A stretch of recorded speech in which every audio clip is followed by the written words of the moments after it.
Right. It's Monday night. We're on time. This is nothing short of a miracle, my friend.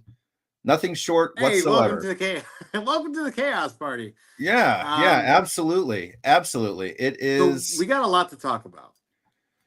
Yes, there are a lot of guests involved in joining us tonight. 100%. We've got a number of people. So, in all honesty, we should probably just skip the regular rigmarole and shoot the shit and get right to the conversations, right? Well, if not, it's going to get past my bedtime. So cue it up. Yeah, let's cue it up.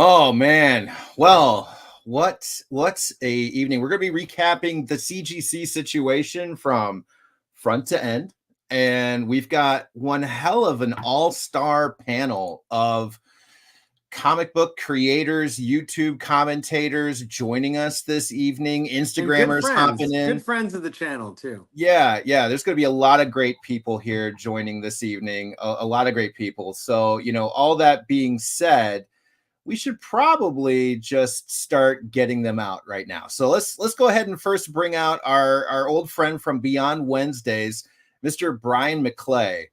Bryan, Thanks. Welcome. Wow, thank you. Appreciate it. Yeah, I'm looking forward to this, man. I'm excited. I'm in with the Lions tonight, man. Down boy. Oh man. So up next, we're gonna bring in Mickey Swagglehaus. Swag, what's up? What's up, guys? How's it going? It didn't work. No, sir. No double thumbs for you. Oh yeah, it doesn't work. It doesn't work for everybody, dude. But a few of us that make it work, it works. So up next, West Coast Davengers. Oh, sorry, we caught the reading. Sorry. Just nice to see you guys. I was just catching up on my Turok. Never change, sir. Never change. Look at that back wall, just the flex behind you. One day I want to paper my entire room with Torox. I really want to do that. That is a goal. That is a collecting goal of mine, to have enough to wallpaper an entire room. Up next, we've got Ryan with Automatic Comics. Yeah, thanks for having me here. I wish I had just a bunch of Turoks behind me, but unfortunately I don't. And the little things, they don't work for me. I don't know what's going on. I get it, dude. I get it. And last but never least, Manu, the 9.9 frequent guest. Welcome, brother. Thank you for having me. Hello, everybody. Good evening. We're a couple tiles short of the Brady Bunch, but we're getting or Hollywood Squares. Yeah, we'll get there. One of these days, we will get there. It is a goal. Maybe we'll just start bringing in randoms until we reach the number. Igor, what up? Okay, hello, all friends. So, guys, long story short, because this might take a minute, but we're gonna try to do this as fast as humanly possible. So the last time me and Phil were live on YouTube, we had Manu on. We talked about the Mark Jewelers incident that was occurring with the ASM 252. Since then, a lot of things have changed and escalated, and a lot of information's come up since then. We've had Swag, Automatic, West Coast, Manu, Bryan with Beyond Wednesdays. We've had many people in the comic book and YouTube space talk about what's been going on with CGC. So me and Phil thought we'd bring on everybody who's been talking about. There's a few people that have been talking about that weren't able to make it tonight. Invites were sent, they're out of town, etc. We appreciate them. But we are going to talk about what's been going down in about the past 30 days. We're going to try to keep it short and sweet. We're going to try to do cliff notes because, like a lot of you out there, I myself have missed out on a lot of it. I've missed out on details. I don't have all the time in the world to check every post, every story post, every video. I wish I could. I can't. So I'm ready for the gist of it all. And for all those joining on Instagram, I see about 85 of you guys. Feel free to jump on over into the conversation right now on YouTube. Link in bio. Come give us a join. We'd love to see you guys here. And if you are not already subscribed, please give us a chance. We'd like to talk to you again soon. So without that being said, Theo, why don't we get into where you would like to start with this? Okay, so we want to pick it up with Manu, because Manu, you're the last person we spoke with. You broke the news on the 252 Mark Jewelers. And then you guys had Matt Nelson on your channel, you and West Coast Davengers. That you guys happened. had a Yeah, lovely interview with that man. And a lot of good and other things came out of that interview. Would you guys like to talk about what happened? Little food for thought. Yeah, sure. So December 16th, post on my Instagram page showcasing what I saw with the 252s. And I wouldn't have been able to connect those dots if it wasn't for Dave getting that picture of the 252 because it was beyond 90 days anyway. So that's where it all started.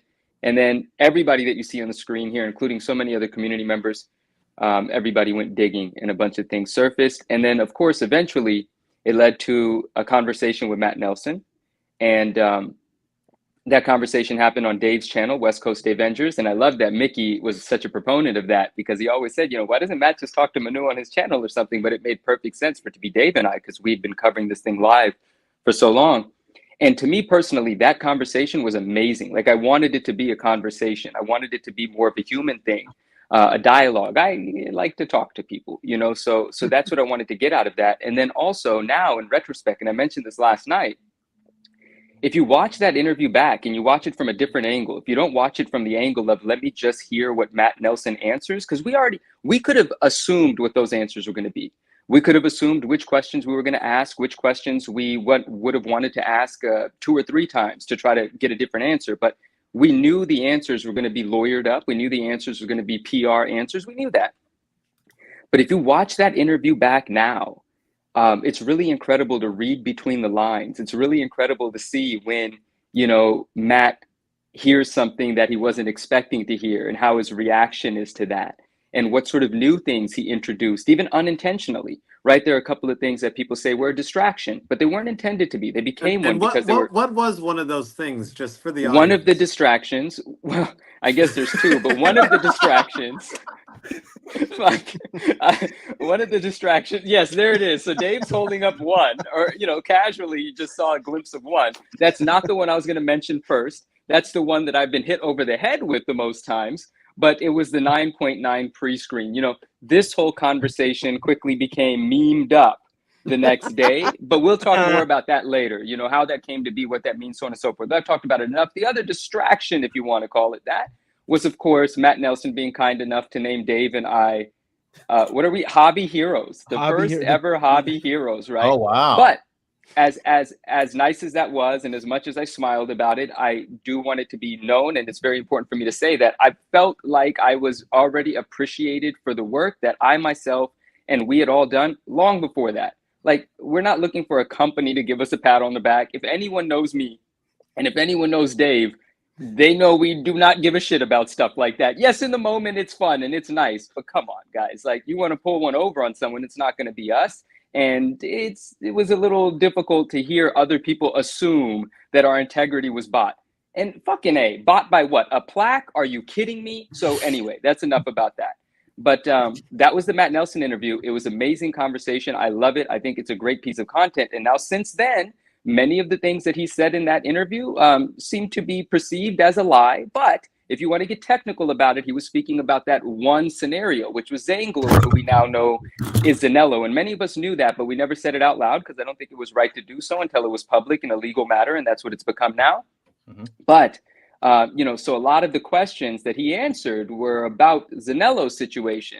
But if you apply those questions to the lawsuit that came out 2 days prior to Zanello's lawsuit, the one with the actual inside job, the one with the 2 individuals that are working within the building, well, those answers appear to be lies, but they weren't asked in regards to a scenario that we were not privy to at that time. So really quick, for anybody out there that doesn't know about the lawsuit, where can they go to check it out? Paul Lesko on Twitter.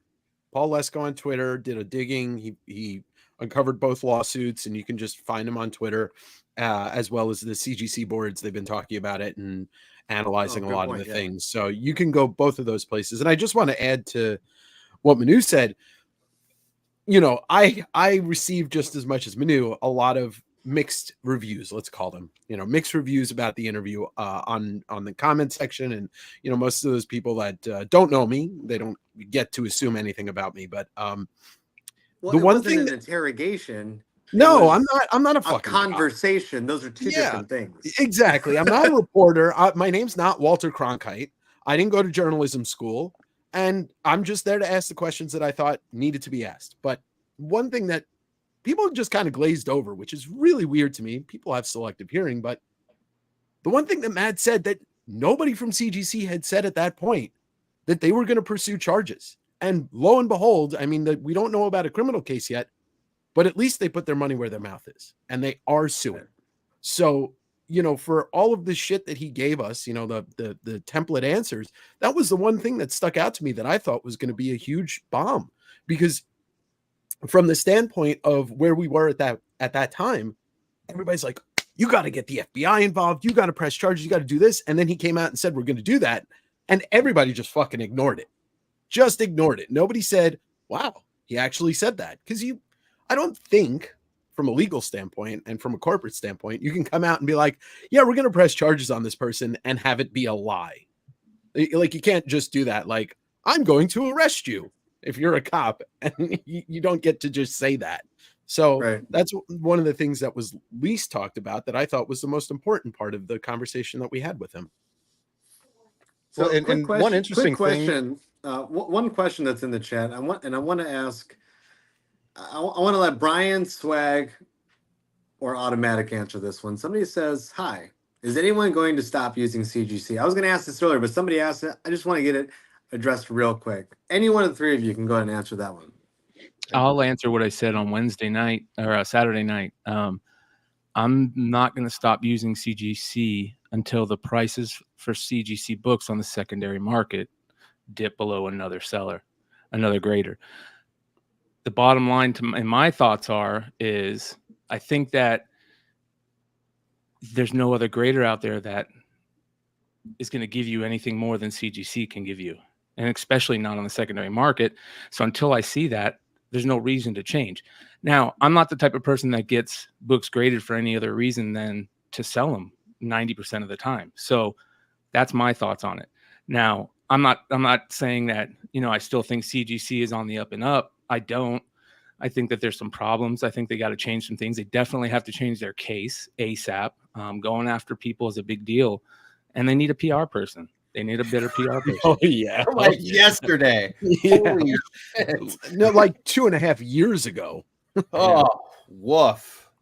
So I don't know, man. I thought about that heavily, and I think that there's a lot of people that are easy to jump online and jump on their keyboards behind a fake name and a fake picture and say that, oh, you know, I'm not spending any money with them anymore. I'm not doing this.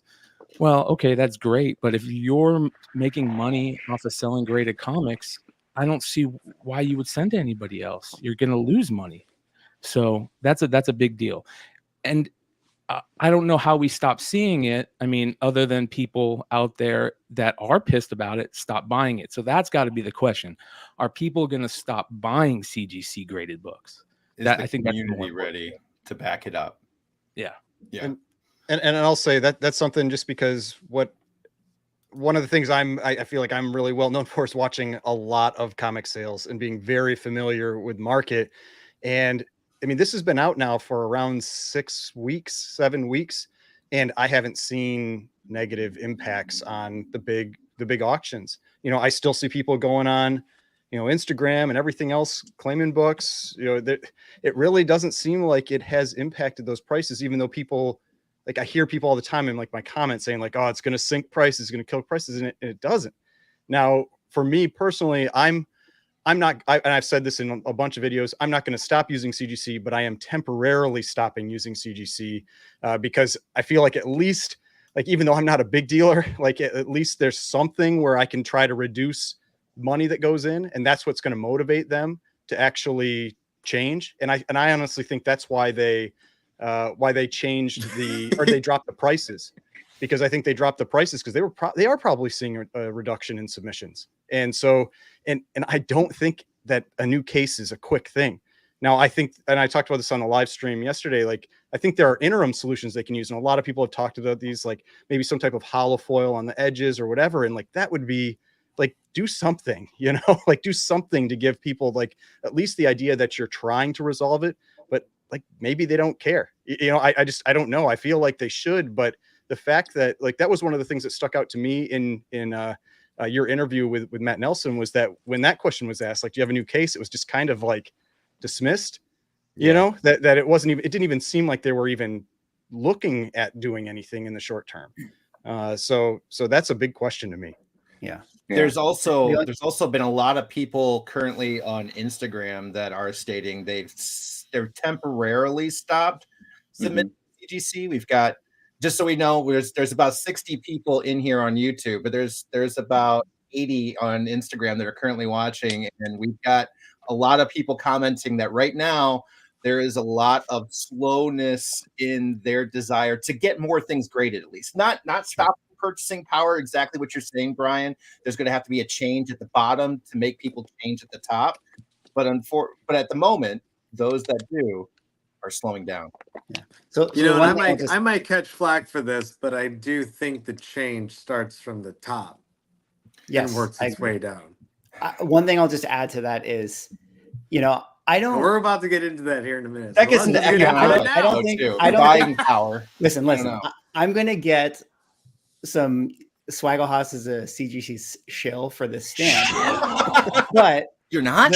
And look, and just for anyone out there, I'm not a dealer. I realize there's slabs here, but these are my slabs. That's it. Everything else is raw. So, but the point I need to make is I don't, in the wake of all this, I don't fault anyone who still wants to use CGC, to Bryan's point or to Ryan's point about that's the money you need to get, you need to sell, whatever. Like, you're just one person. It's the same thing of like, is Wall Street corrupt? Yes. Is banking corrupt? Yes. But does that mean that you need to be the person that doesn't have a bank account? Like, your individual person is not going to be able to change anything, you know? So, but that's why I made the comments on a video where I was being flippant and being a Karen, where I kind of wrote a letter to pricing companies like GPA and Go Collect and places like this. And I think it's really important that those services start to take a look at what they do and what value they provide and what information that they offer to the public, because really all they do is give CGC sales data. They're not comic book sales data. It's CGC sales data. Yeah, so correct. This is something I think, you know, as far as like a top-down change, that's really going to be the thing that will start to shift or normalize secondary market prices, in my opinion. If something like a GPA said, hey, we don't care that this Fantastic Four 48 sold for $2,000 in CGC and only sold for $1,000 in CBCS. That's not, who cares? This is what's happening out there. You know, this is the comic book. Yes, they're in different cases, but this is the comic book and this is what it's selling for. So that's the price of the 30-day moving value of that comic book. But right now, all it is the CGC price. So I think if that was the conversation and that, you know, took a shift, then all of a sudden the normalization of prices on the secondary market might actually start to take effect more. That's my. I will say, cover price does pull in from CBCS. They pull in the CBCS data and incorporate that in along with CGC. So at least that's one place that does it. But they do, right? But they're not GPA. I mean, GPA is still like, that's the king. And GPA sets the tone. But it doesn't even represent. It represents a very small fraction of sales. I mean, I've talked about that with, like, if you look at like an auction and you have like 1,000 books, you might have 100 that are raw, 890 of them are CGC and 10 are CBCS. I mean, those are the types of numbers you see. Well, my problem with GPA, Go Collect, all these things, when the fuck as collectors did we become beholden to corporations? That was never a thing. Your pricing did not come from a bunch of .com, you know, like startup people telling you this is what they're worth. First off, GPA, from what I know, and Go Collect, they don't touch whatnot. They have no clue what goes on YouTube sales. I sell thousands of books every month on a YouTube sale. Think about how many versions of me there are doing the same thing. Oh yeah, IG Live sales. IG Live, what I mean, as much as I don't like Whatnot, they don't know what's going on Whatnot. They don't pull any data from that. So it's like eBay Live isn't even recorded, by the way. Yeah, I have such a problem with that generally, but I want to say something about the graded books and people pulling back. I've sold since the slab scandal. I've sold more graded books than the 4 months prior on my weekly sale. It's crazy. So people are buying more. I don't. You want to know a funny thing? I don't know if it was the scandal part of the troll or not. Sorry, what'd you say? What'd you say, Phil? Sorry, I was just gonna say, is this the scandal part of the swag sale? The Swagonomics scale of whether a book's popular or not? I guess I'm unfortunately I do not have a PhD in Swagonomics. But that's one of our jokes in like my chat with Mickey and Drew all the time. We're just like, nobody cares. It's like, it kind of. It's like no one cares. Yeah, it's like somebody will claim what's it called, like a ASM 300, fearless claim. Yeah. It's like no fear. In Hulk 181 90. No. Yeah. Yeah, there's another one. Sinister points out, it's selling on Facebook. These, so when I hear people talk about Gold Collect and GPA being the almighty price, they represents a sliver. I mean, you can go on eBay and see like how many raw ASM 252s have sold in the last 5 years. That data's nowhere on Gold Collect. It's nowhere on GPA either. So I don't know. Gonna burn it all down. The Council of Beards has assembled. This is truly the beginning phase of each beard right here. So from Instagram, Islander Phil says, if we were to follow GPA or lower, the price of a book would never increase. I am surprised when people get upset when the price of a book doesn't match what online sources say it's worth. Any reaction to that? What was that? Can I get that one more time, please? Sorry. So if we were to all follow GPA or lower, the price of a book would never increase. I'm so surprised when people get upset when the price of a book doesn't match what the online sales says it's worth. Well, it'll increase. I mean, eBay is the easiest thing to price books on that people will tell you right now. And it changes on what the market wants, right? Yeah. So it'll always change depending on what the market. Well, of course it's going to increase because even back in the day, I mean, older books were more expensive a decade later. They never stayed the same value, right? Well, you're never going to be able to keep selling books to one market. So GPA is just I mean, I don't know what to think about GPA. I'll be honest, 90% of the time, if I need to price a book, I'm not selling heritage books. If I need to price a book, I'm going to go look on eBay sales. And I hate to say it, but that's the best qualifier for sales. 100% across the board, because you can't go by comic stores because every comic store is different. You can walk into a comic store and an ASM 300 and a 6.5 raw is $700 because it's a comic store. And you go to a show and you can see 400 different prices on the same book because every dealer is different. But eBay is at least a good barometer. Like, use it as a barometer. You price it how you feel. Yeah, you got to do law of averages and subtract the eBay fee, and you got a pretty good range. You have a pretty good range, and then depending on. Well, I think that's true, of course, of raw. eBay's the way to go. Of raw. Yeah. I mean, but that's the thing. Like, ungraded books. Wait, why is that? Sorry, why is it good for raw? Not for. Wait, Mickey, what are you saying? Well, graded sales on eBay just go into GPA as well. Right. So. And it's actually better. Okay. It's better to look at them on GPA because on eBay, a lot of times, like, you can't actually see what the real sales number was. I mean, for one, like if it was a best offer, you don't know. And then two, even if it's a fixed price, you usually don't know unless you actually check their little sales, the TerraPeak sales tool. And the reason is that you can do offers through their emailing system. And those do not show up on the actual sold price on eBay, which there's conspiracy theorists that think, well, that's because they just want you to think it's a higher number. And so then the other people that see it will pay more and then they get a higher fee, that kind of thing. I think they're just lazy and they don't know how to fix it. Yeah, that's what I think it is. I would rather, like, every time I'm going to go with both. They make it worse. So, but that is one of the benefits of GPA is that I'm almost certain they have like an API connection to the back end. And so they actually get the real sales number. And because I've checked that where like I'll look at my sale, like if I have one where I sent an offer to someone on Go Collect, it'll say the original fixed price number. On GPA, it says what it actually sold for. And so they do have a difference in how they're getting their data. I don't know how each place gets it, but it is different. I'd like to jump in on that automatic real quick because I agree with you. You're right?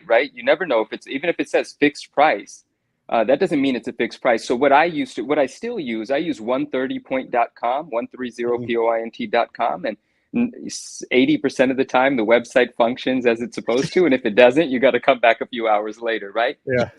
But an interesting thing, and this is the example that I'm about to give, maybe GPA has made some advancements in the amount of time that's gone by since this, but there was a book that I sold on eBay for $900 and it was listed for $1,100, but GPA and the other pricing services I'd imagine too, but I only accessed GPA at that time. And it actually had the full price as my sales price. And the reason I knew that was not right is because I was the actual seller of that book. But maybe that was just a thing that they had to fix, right? But that just goes to show, for me personally, I think a blend of a bunch of pricing services is kind of like the best metric, And I do agree with what Mickey said about raw books, because I get what he was saying. The graded books are going to get recorded at GPA anyway. And then what I do love about eBay, though, which I guess now Go Collect does a great job of, is the reason I love looking at prices on eBay is because I like to be extra critical of the sale. Like, hey, why did this ASM 300 sell for $2,700? Well, let me look at it. Oh, it was a shit looking 9.8. The pages are sticking out, or the cover wrap. I like to identify those things as well. I think one of the things that's really good to come from all of this is, like I keep saying, broken record, we've become more sophisticated, or at least individuals are thinking about this on a more serious level now. All right, Dave, I get it. Not everyone's, not everyone's ready to work a little harder to make the right decisions, but a lot of people have started to look at things that they weren't looking at before. And I think that's a direct result of this. And I think that's really important. So anyway, sorry, that's enough for me. For the sellers in here, I don't know if you've seen it, but I've seen it, at least in my, with my sales and stuff. The gaps on everything maybe 9.6 and under are starting to close. I can almost sell a big key in like an 8.5 for the same price raw as I could a slab. And I think that's a little bit of where we were headed, maybe towards the end of last year before this all came to light. But I feel like we're headed even further that way now. Obviously with trusted sellers, it's easier, but I don't know if anybody else has seen that besides myself. I mean, I've talked about that in a number of different chats on how that's one of the big changes that I feel like's happened in the last, it's probably about 5 years, like 4 or 5 years. Cause I was saying, like, you'd hear people talk about, they're like, oh, I bought a raw AF-15 15 years ago for $4,000. It came back at 6.5. I'm like, what the hell? Like, how did you do that? And but you can't do that anymore. I mean, I watch heritage sales where they sell raw books for more than graded. I mean, like, you have gotten it to where it's really close on pricing. It is, at least for books that aren't 9.8s, like the 9.6, 9.8 stuff. Like, it's a different story. But raw books, like if you go on any Instagram claim sale, they're usually pricing around the graded price, and they sell. And it's one of the big differences between, I think, comics and cards. Whoa, whoa. Hey, Phil, we need to price our books higher, man. What are you talking about?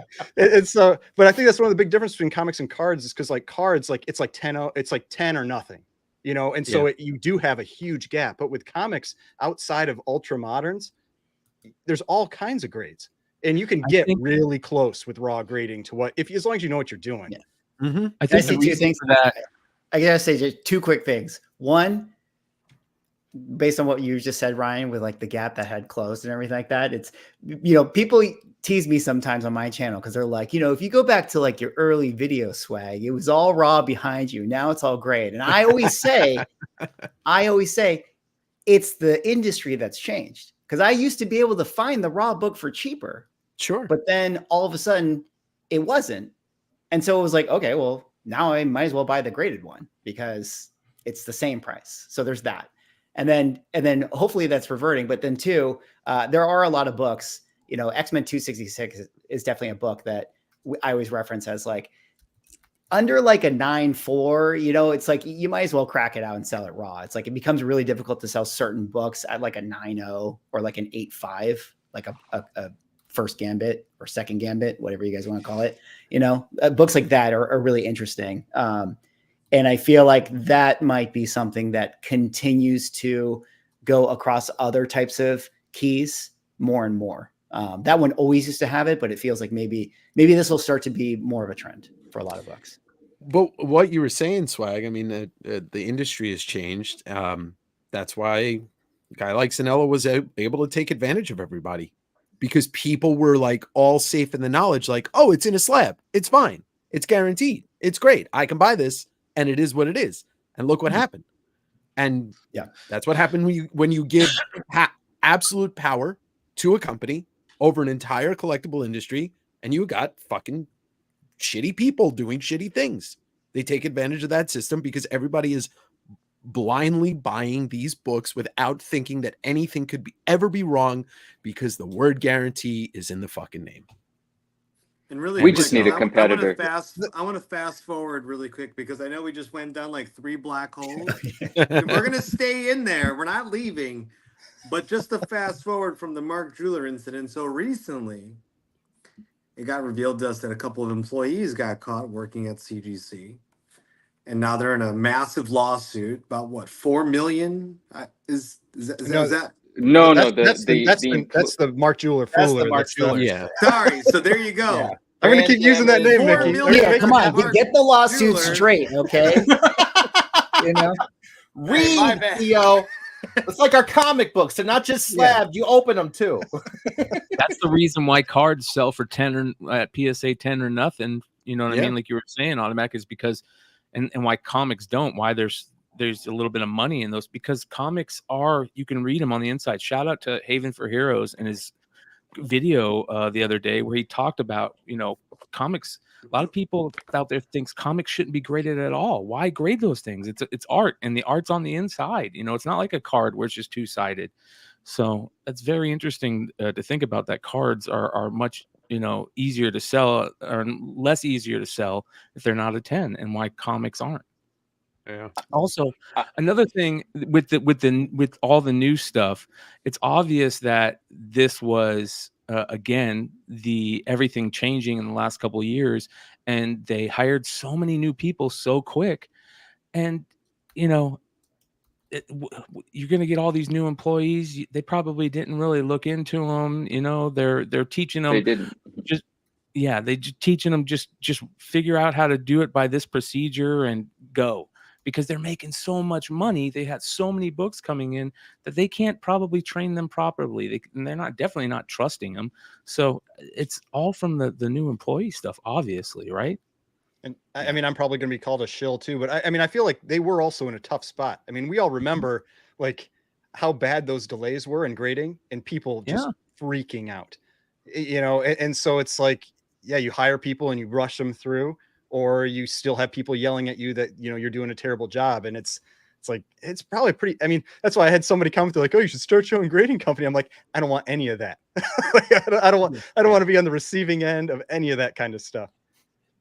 Yeah, same thing happened with CBCS when CBCS was trying to capitalize on their newfound popularity. And, you know, they, next thing you know, they don't got enough people at the, you know, working for them. They're putting books in houses instead of warehouses because they can't afford it, because all the books are showing up, and then they got a 400-day turnaround time. So, you know, do you guys think CBCS will ever catch up to CGC? No, I don't think they want to.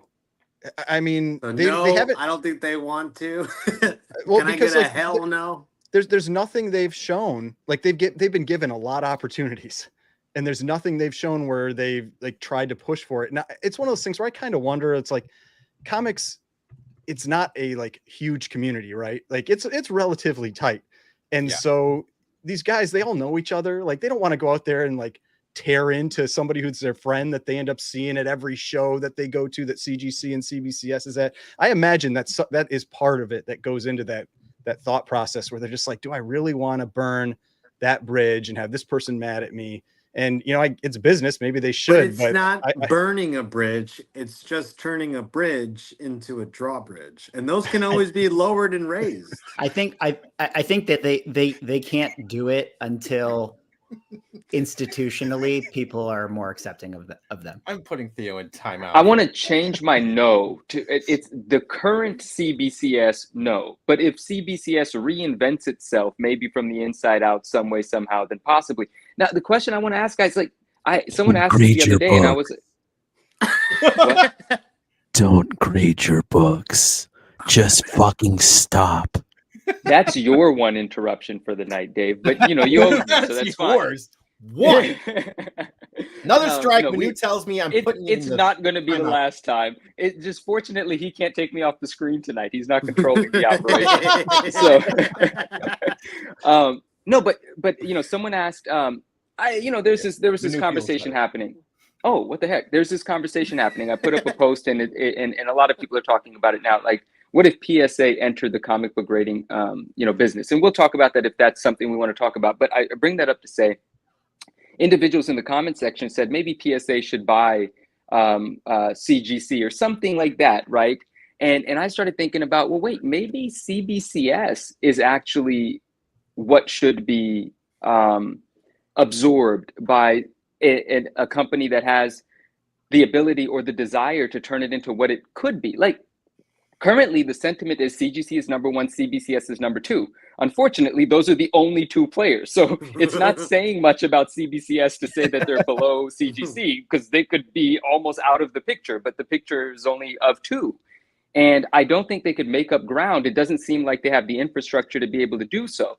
I also think the values should be approached from two different angles. I think sellers should demand a higher price for their CBCS, which I'm just talking.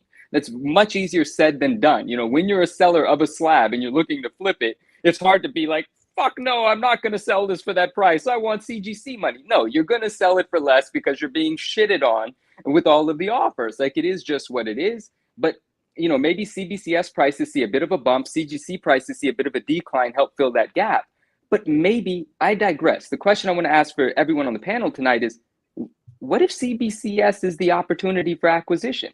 What if buying that company, leveraging the brand that does exist, because that brand is second place. Now, they're far behind, but it is second best.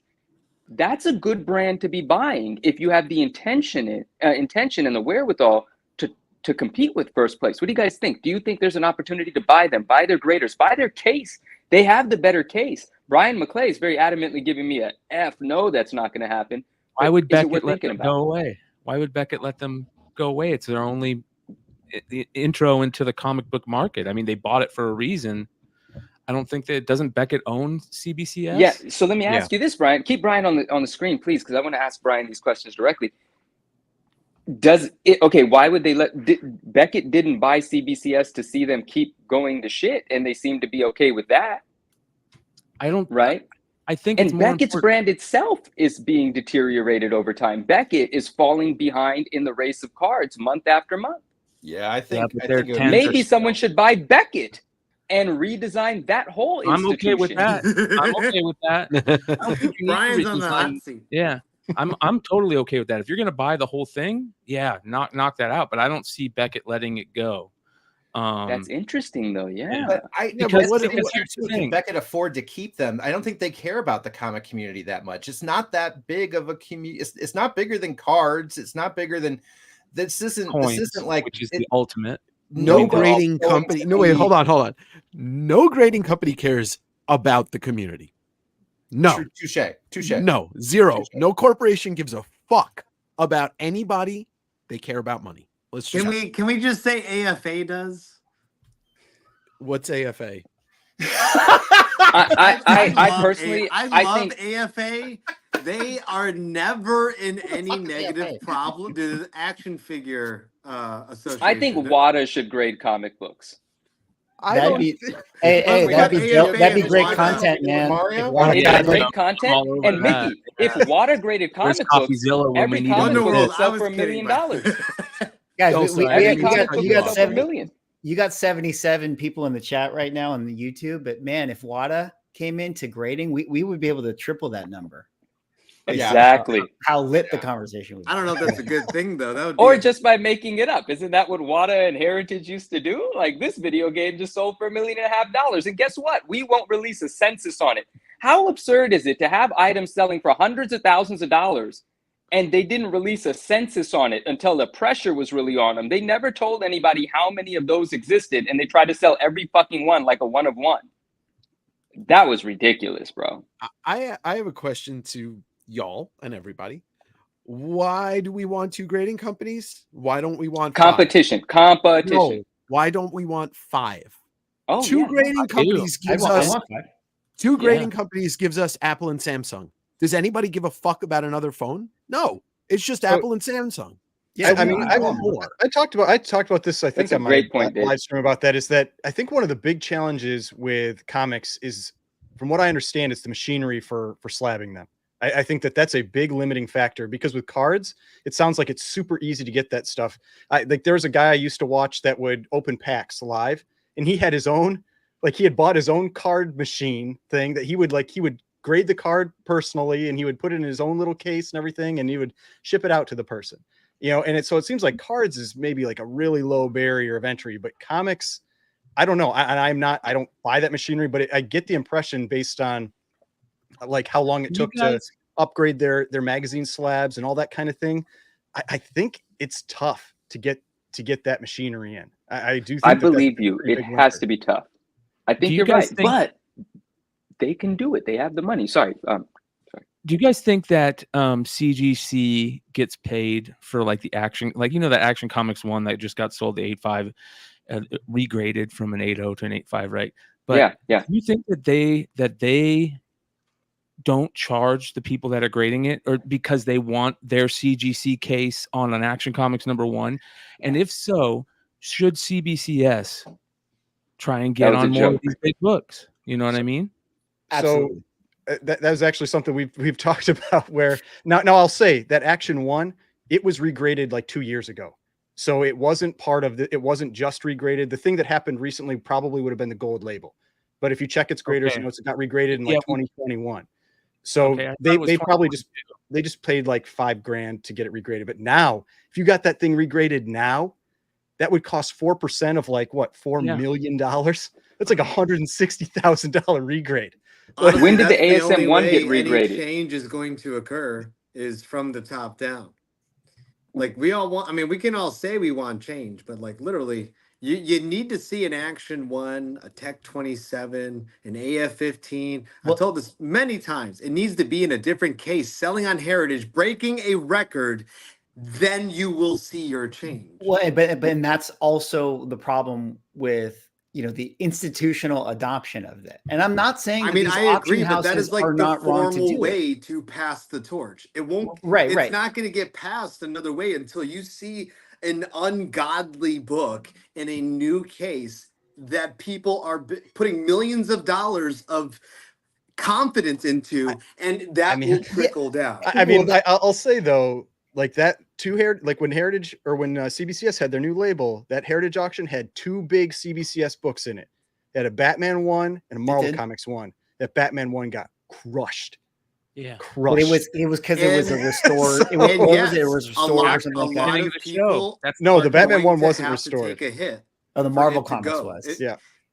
It's like when you're starting off on a new platform selling or something, right? Like, it's like I just went over from Whatnot to eBay. I just did eBay Live. My first like 10 shows were murder. It's like you have to take these hits before you get to your point, right? So it's a bunch of millionaires out there are going to have to talk between themselves and say who's going to eat the first couple of million, because somebody. Like, so why isn't a company like CBCS offering like 50% grade? If you send us a CGC book, we'll grade it for half off, 75% off. We'll grade it. Well, to Manu's point, they don't have the manpower to take on probably 1,000 different people sending 10 books at once. They don't. That's the problem, dude. They're not ready to take the torch. Well, I mean, the other thing is, like, I had somebody. They will drop the baton if it gets handed to them. Get these guys an investor. I had somebody comment about that Amazing Spider-Man 1, the 9.8, and like how I said that it costs probably about, I think it was like 40,000 extra just to have that graded at CGC. And someone was like, oh, there's no way I do that. And I said, I'd still send it to them because that's like one bid at $1 million book. I'd still send it to CGC to have them grade it if it costs 40 grand, because I'm going to make it back. I mean, like that's the tough part. And that's the book I wanted to ask you about. When was the ASM 1 bumped from a 9.6 to a 9.8? I don't know that. I could look it up, but I don't know when that one was graded. And I'm going to highlight this comment right here because this reminds me of an incident that happened last year. And I don't think you can do it on your phone, Theo. No, I can. I can actually. Okay. Bam, right there. So I agree with you, Dave. I love you too. Oh, not me. Oh. However, if none of you remember, last year something happened with CGC. I forgot what the details were, but man behind the red hood, Rob, a good friend, he went on a little bit of a boycotting campaign. He decided to go ahead and pull his account. He started submitting to CBCS. This is all information that he posted. Anybody can go check. It's out there. Needless to say, he's now back submitting with CGC. It didn't go the way it should have gone, right? Nobody else followed suit. This is a major dealer in the game who submits a lot of books. And this man tried to enact change with his pocketbook, and no change was done. Yeah, same thing happened to a friend of mine. mine. It's like, how many people will it really take? And how many people are willing to eat all that money that they will now be losing? But yeah, they lost 50 of my friends' books. Like, talking about a real grassroots effort, you're gonna have to really get that's why again, going back to what I said earlier, where it's like I don't fault any dealer or any individual who still uses CGC for whatever, because it's just not enough. Like there's the only thing that can happen is CBCS needs to come out with the best marketing campaign. They have the best opportunity to do that, to take a stance and lean into whatever their positioning statement is, and change their label and change their label and do the whole thing, right? That's what they can control. And then the other side of it is like, they need to be kissing babies and shaking hands and networking with all of the auction houses, to where these auction houses don't instantaneously send every single raw book of every single collection that goes to their house, through their doors straight to CGC, which they're not wrong to do that. But if CBCS wants to fight, they're going to have to start to get auction houses on board with them. Do they need to try and bring somebody like Borok back in, Mickey? I mean, not necessarily him, but maybe this is me, but it's like, who's the face of CBCS? That brings who's me the head back, grader? That brings me to a question I was going to ask all of you, and I'll start and throw my hat in the lion's den first, because since we can kind of all agree it's hard to take down the mountain that is CGC. Really, the only type of change that will happen with them will be internally. If I'm the owner of Blackstone, I'm whoever is the majority shareholder. Man, I hope you hear me right now, because man, I would gut everyone from the top down. Whoever's in charge of policy control, gone. Shipping, grading, everything, new training, new guidelines. Like, love the people that are in charge for spokesperson. You need a new one. You need new PR. You need to really get Fortune 500 zeroed in on your company. It's business practices, policy, and procedures, and execute it. Okay, they need a really. But that would force them to stop production, and they would. They didn't even do that. But they didn't even do that during the pandemic when they couldn't handle all the books coming in. They just said, "Fuck it, keep sending us books. Keep sending us books. We'll just wait a year and a half." Though. I'm torn on that though, because even though clearly there are things they need to improve over there. Security is sleeping on the job. Yeah, either they don't have any type of like security side of things, somebody is sleeping on the job, or they're getting paid to be in on the job. But one of the two, you can't tell me these employees got caught with how many different types of labels, manipulations. I don't know, dude. The argument though to me is like, you want comic people at least in like higher up positions there, because if you don't, then it starts to get into I'm not saying gut the place and put in a bunch of suits. Well, but that's gut the the place right? and put in That's what people that are actually qualified for the job and have a track record of proven success. Because clearly the people that are in there now are dropping the ball. They're not And even they're not only dropping the ball, goal. they're making customers and buyers have zero confidence in their product now. Yeah, and they're a guarantee You see company. what I'm saying? Change needs to occur at that business. But this is why I think it's so weird, because I think going back to your guys' interview and stuff where, you know, you're asking him questions about like, oh, like, how do you create a new case that's more whatever, and all these questions. And it's like, why is Matt the person that's like, oh yeah, you know, I'll think about that, or I'll have to figure that. It's like, it's not his, it shouldn't have to be his job. I mean, it's his job if he's the president, like he has to like sort of, you know, create the team to put it together. But like, you need people who are like, you said this, Ryan, but like, you need comic people, but you also, it feels like you have too many comic people. Like sometimes it seems like there's some people out there that are not thinking about the other aspects of the business.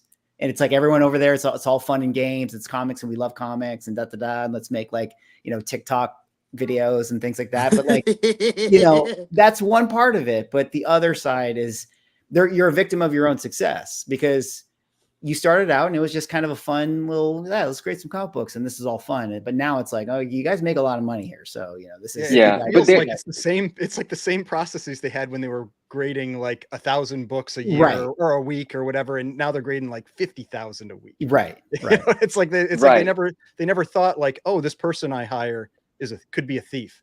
And what controls do I need to put in place? I just want to take a moment and thank. We have over 150 viewers between both platforms right now. So, guys, thank you, everybody. Thank you for joining this evening. This is a great chat, and it's all due to these amazing panelists coming in and hanging out with us tonight. So, if you don't know, make sure you are following each and every one of them on Instagram and on YouTube. Instagram. Thank you, everybody, for being here. Give him a look. Give him a look. Thank you, everybody. Shout all the guys out here for making tonight so awesome. So 9.9, Swagglehaus, Automatic Comics, West Coast Davengers, Bryan McClay with Beyond Wednesdays. Make sure you're following these guys. Please do. Please do. This is the best comment of the night. This is the best. I love that. I love that. He was on Instagram, I think, earlier, kind of asking, what the hell's going on? I still don't know what's going on. He's like, I'm new to comics. What does CGC have to do with anything? I need a fucking talking stick or something. I'm jumping in. I got to address some chat things real quick. Blackstone. No, it's nothing like that. There's some good points. Blackstone is so big, CGC is the least of their problems. This is a good point. By the way, Blackstone owns CCG. That's CGC's parent company. CGC just grades comic books. They also grade a fuck ton of everything else.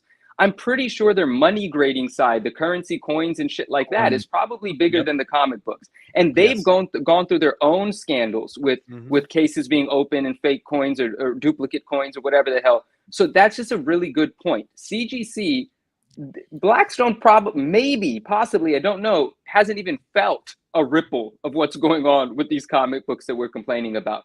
And then comedically, someone says Jay-Z owns it. Yes, Jay-Z is one of the investors, but who knows what bit of this he owns. I'm sure he hasn't realized anything is going on, but I'll be sure to ask him at dinner tomorrow. I'm sure he doesn't care. And, right, you know, and then Chad Cave says, does it say Chad Cave? So Ghost Zapper, I agree with you. It's a great point. Thank you. And Chad Cave says, you guys realize if CGC crashes, all of those slabs behind Swag are worthless. No, because in those slabs are the comic books. And the comic books. I am not worried at all. CGC can go to zero tomorrow. I still have all of these amazing books. Swag, absolutely, if CGC goes to zero, can I have your neon, please? But Chad, I didn't mean to get at you like that. Just the comment. It's a great comment to start a great conversation. But the point is, no, the books are still the books. And the reason the books got encapsulated is because they were of significance. The significance doesn't get removed because the plastic comes off. That's all. Wonderworld's got a big problem with us. It's very interesting. That's all right. Hey, you know what? Bring on Dennis. Listen. Send Dennis the link. It'll turn your 150 viewers into 200 very quickly. Bring him on in. Okay. Not all of us. I'll send them to you if you want right now. Let me know. Give me the word, Theo and Phil. We'll bring them in. Not everybody can be a hero. I understand. Wonder Some of World. us have Oh, to is be that villains. what he's saying? First of all, and honestly, it's interesting to say, why would CGC worry? CGC is worried. Like it's interesting to say they're not going to give a shit. Clearly, they gave a fuck. Yeah, Why did the prices lawyers. get discounted? Yeah. Oh, earlier we're saying we didn't see comic book prices come down. We sure as shit saw submission prices come down. There is an effect. I should relax. But Wonder World, funny comment. But people are listening. Things are happening. But you are not wrong. Many people will not stop grading with CGC. I graded a book a few weeks ago, one. But I'm like Automatic. I've slowed down. There are books that I want to monetize. There are books that I want to grade. I want to get the max value out of them and sell them, but I'm on hold.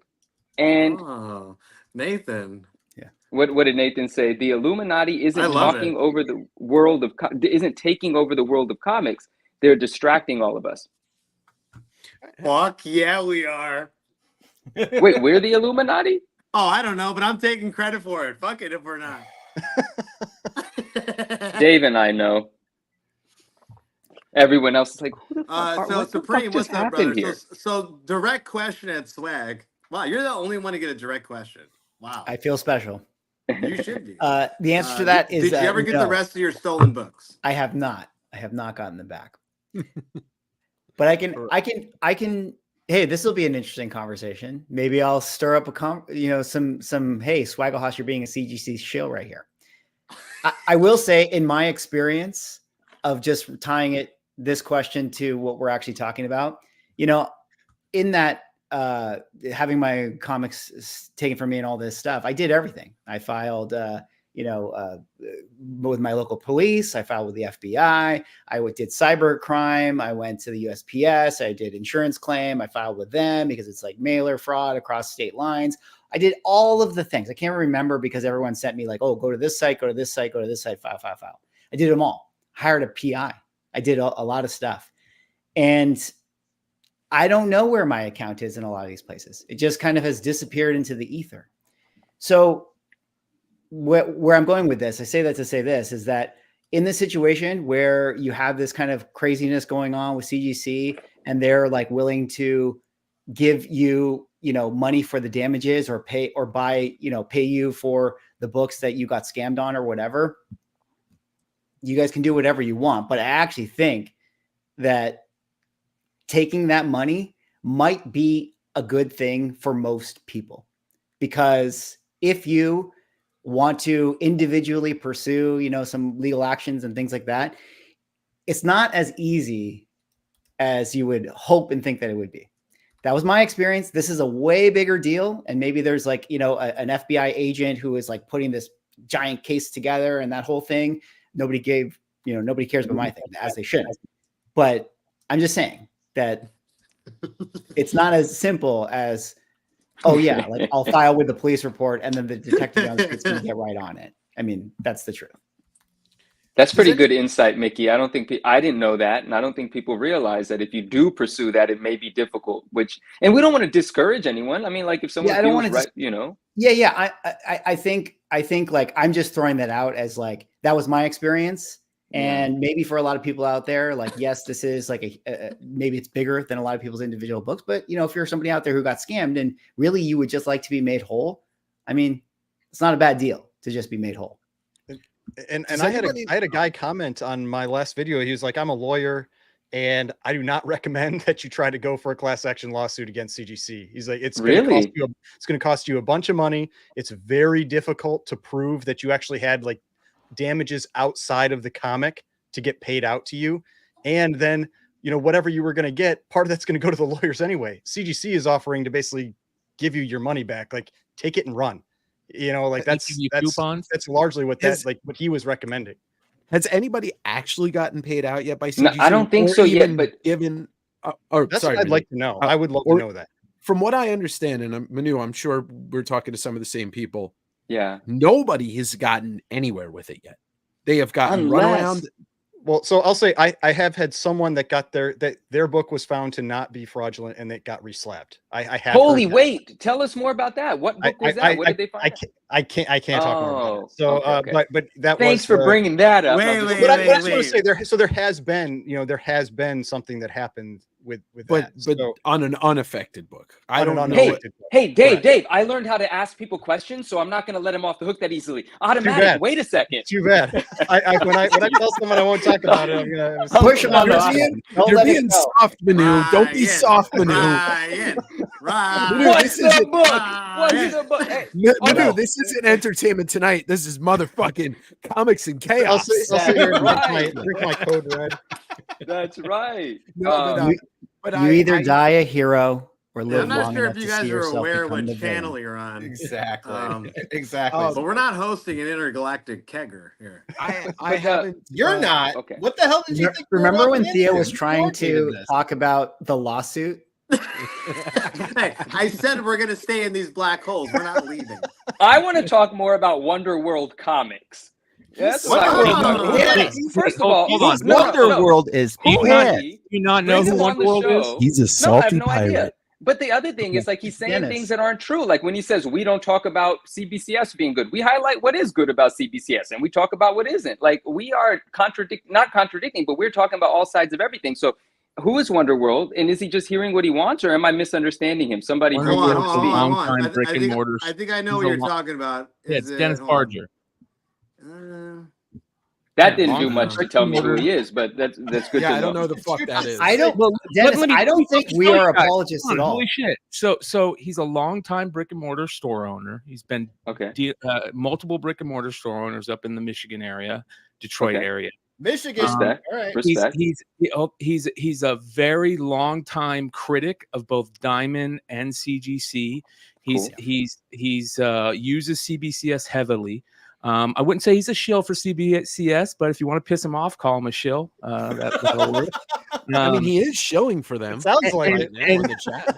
and yeah, he is. He in a way, but that being said, Dennis's his opinion is worthy of listening to and taking as a credible person to hear from. Very, very I will knowledgeable. warn you though, he's very loud. So Yes. if we're gonna bring him in, you got to turn Well, his mic down about 50%. Dennis is very, very knowledgeable, but also Brian, I think, not great with internet stuff. He's not respectful. Not great with Wi-Fi. Not He great has with no Wi-Fi. respect. He has no respect, and I don't want to talk to somebody that can't respect the fact that I'm That another was just making person. a joke. So Okay. what I gather is Wonder Yeah, World's no, been really in the quick, business really for quick, a long. really quick, because Okay, we're not yeah. gonna waste longer than 10 seconds on this. I'm the mofo who brings receipts. The only thing you did was make fun of these two people who are nice people for getting an award. You didn't bring a damn receipt. You brought insults. So if you're Yeah, gonna I keep bring doing it, receipts. What sit Wonder down World? With or all due get respect, booted. I bring All right? receipts. Why don't You start don't know being me. I don't know respectful? you, but No, I no, hold bring on, Manu, receipts. hold on, Manu, because I don't care who anybody is, how expertise their opinion is. Okay, it's about the delivery of the message. You could be Ace Ventura, but if you're kicking my package down that stairwell, you suck. So if you don't know how to deliver a message, deal with it, right? I just fuck off, man. Yeah, like I'm not going into your store and disrespecting you. So, if you want to have a conversation with Like, me, yeah, Manu, with all due Swag, respect, of Brian, course. Ryan, or Rage or Phil, have a little fucking respect, man. He said shoot the messenger then. He's literally the person saying what he wants to say. And then he's using shoot the messenger as if we're doing something wrong by calling him out for saying something that's offensive. Wonder World, all due respect, I don't know you. I have obviously no reason to dislike you other than I misunderstood something you said in the chat. It sounds like you've been in comic books for a long time, which means you've seen a lot of things. And there's a lot to learn from you. You've probably been jaded. You're probably grumpy from dealing with newcomers that have a bunch of questions. I get it. And I can understand that. But no, you know what? Don't justify that, okay? Because there's a difference between an asshole and a fucking asshole, and not everybody needs to be a fucking asshole, okay? damn. Well, I listen, I'm not disagreeing I though, don't too. disagree with you, man. I don't Like, disagree how about with them you. at apples? the same time and Cheers. being respectful is just common courtesy. So Yeah. it's the golden rule. We all want to be treated with a little bit of respect. It is Like simple. It is trust easy to is give. earned, respect is free. Disagreement. Don't ever forget that. Disagreeing with somebody doesn't necessarily mean they're an enemy or that we're here to hate on somebody. It is 100%. Oh, fuck CGC that! I is am. the If somebody's bringing the conversation. smoke, there's going to be fire. I don't care. CGC is the conversation. That's why it's what's being brought up. 100%. Yeah. All right. Everybody. Yes. Sorry, I apologize. We're No, he good. doesn't. You got No, he 100 doesn't- people he here, doesn't so apologize. get as He's mad as you not- need to. He's not apologizing. Derek said, Swagglehaus relax, on the other bro. I side don't is know just who like, he's talking "Fuck to, this, but I'm I'm going to out." take it personally so I could calm down. 'Cause Anyway, Derek's my guy. Yeah, whatever. Unsub, leave the chat, whatever, dude. It doesn't matter, man. Dip. I don't agree. Yeah. Yeah, I don't agree with Phil's mustache, but you don't have me here saying it. What happened? Sean, what up? Legion Hey, of Paper, Sean. hello. Oh, Sean, God. what's going on? Shanian in the house. Blue Lantern, what up, what up, what up? There we go. Wolverine Comic Shop in the building. Hi. No, it's not toxic in here. We let I a little still toxicity in for flavor, and then, you know, like cheap gum, kind of lost it real quick. I still got love for the streets. I still got love for the streets. Look, man, it's fucking comics. You know what's awesome about fucking comics? Everything. And I love comics. I love Turok. Well, I was gonna say This so is on why a we side couldn't do note- the Matt Nelson interview live, Dave. This is No. No, this is exactly Yeah. why I did not want to do the interview live, because it would just been me No. looking at this, being like, "Oh my god, what the fuck am I doing? What am I Andrew, what doing?" up? It's why I didn't want to do the Todd interview live either. Oh yeah, it would be can I time ask to I feel like call you would and- have to like close down the comments for that. Yeah. it would get How brutal. did the Matt thing come up? Like, how did- I reached out to him. I had Okay. had previous conversations with him about a year and change ago when they fucked up one of my books, and customer service wanted to just customer service me. I'm like, nope, give me the person in charge. You know, I got stern dad. I got stern dad on them, and they gave me Matt's email address. And so I Just still can have it. somebody just block them, because it's just not even the truth. It's so frustrating. You know what? Yeah, Don't I- just It's the ignore internet. Wait, am You I? just gotta No, ignore it. Live ignore internet. Ignore him. Ignore him. You got to deal with it. This is the internet. I know. Yeah. Damn it! What You a know what? world! For You guys- entertainment's sake, then let me read this. LOL. No, you're all toxic influencers sending your followers towards CGC without explaining the consequences. We're the reason the consequences are being fucking discussed. Fucking shit, man. Hold on, I got Just to do. stop. I'm I'll be done. right I back. don't I'll be right back. allow Oh it. shit! I think we might have a new guest in a moment. But like, in all honesty, it's so hilarious, man. Like, we're literally the reason that anyone's even talking about it. In look at the screen right now. All of us have criticisms about third-party grading, and like thoughtful ones. I just told You them know? to fire half their departments. This shit is crazy, man. Yeah. The internet's an amazing yeah. place, you know. Like I've obviously, a lot of this is new to me, and I'm adjusting. McClay is obviously very well adjusted. I need to take a couple of pages out of his book because he's like, It's live no, internet, it's all man. right. It's live internet, and you got to deal with it. And to be honest, I think that you got to really have a thick skin in this, and Yeah. otherwise people are just going to take advantage of you. It was funny last night. We had one of my co-hosts on my Saturday Night Live shows that jumps in every once in a while. Is you guys might know him, Binkies, and he made a comment, whether he was joking or not, about having CGC sending him a free book and how he hadn't sent it in yet, and the people let him fucking have it. And I mean, you have to realize that you're going to make comments that are going to piss people off, and it's going to happen. And he sat there and took it all show. I'll give it to him, man. The chat was letting him have it. And the second that you say to them that it pisses you off, they're going to take advantage of that, and they're going to swim around and chum. I actually really enjoy I will Wonder be World, happy. and I'm I will be that happy he's here. to mail this to him. That's easy. Come on, don't do that. What is that? What did he even do? What was it? What That was one that? of his exclusives. Yeah, I don't care. Fuck that guy. Oh shit! Wow, I didn't know moment. that. You know what? I don't care. I'm not here to be ridiculed for trying to do the right thing. That's it. I mean, No, it- I think it is one of the- Rage it's is been right. one of Like, it's been one of the tough things with this whole situation is You like can send me the other you're- half of that. I know what to do with it.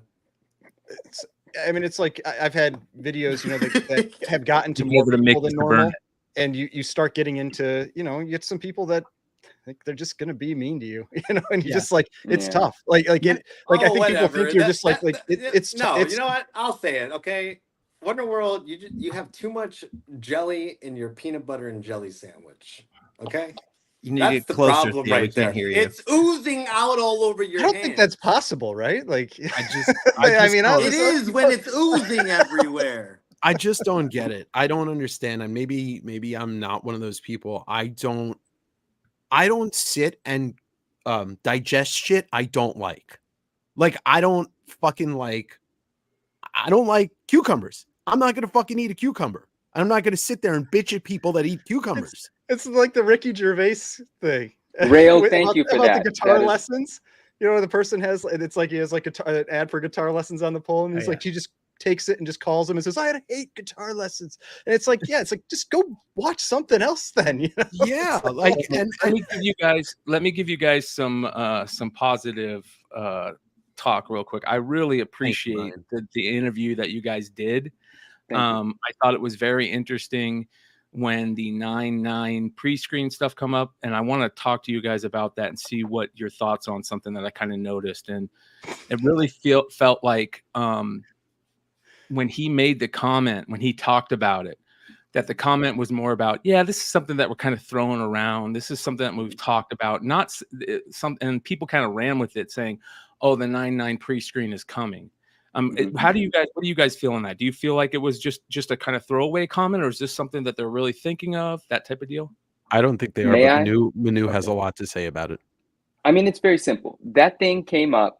We were just riffing. It was just a conversation. It was a consequence of a question that I asked. We were talking about the flaws in grading. We were talking about the, whatever. We were talking about things. And he said, we've got grading under control here, guys. You could ask us about anything else, but not about grading. But I facetiously only want to ask about grading because I said, I don't know about that. I've got a couple of books that I've got some questions about. And he goes, well, if there's ever a question, people can ask. And I raised my hand jokingly. And I said, well, I got a question.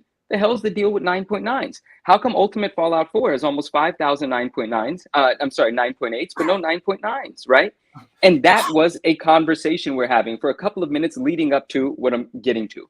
And he said, well, to be honest, a lot of those 9.8s probably should have been 9.9s. He said it.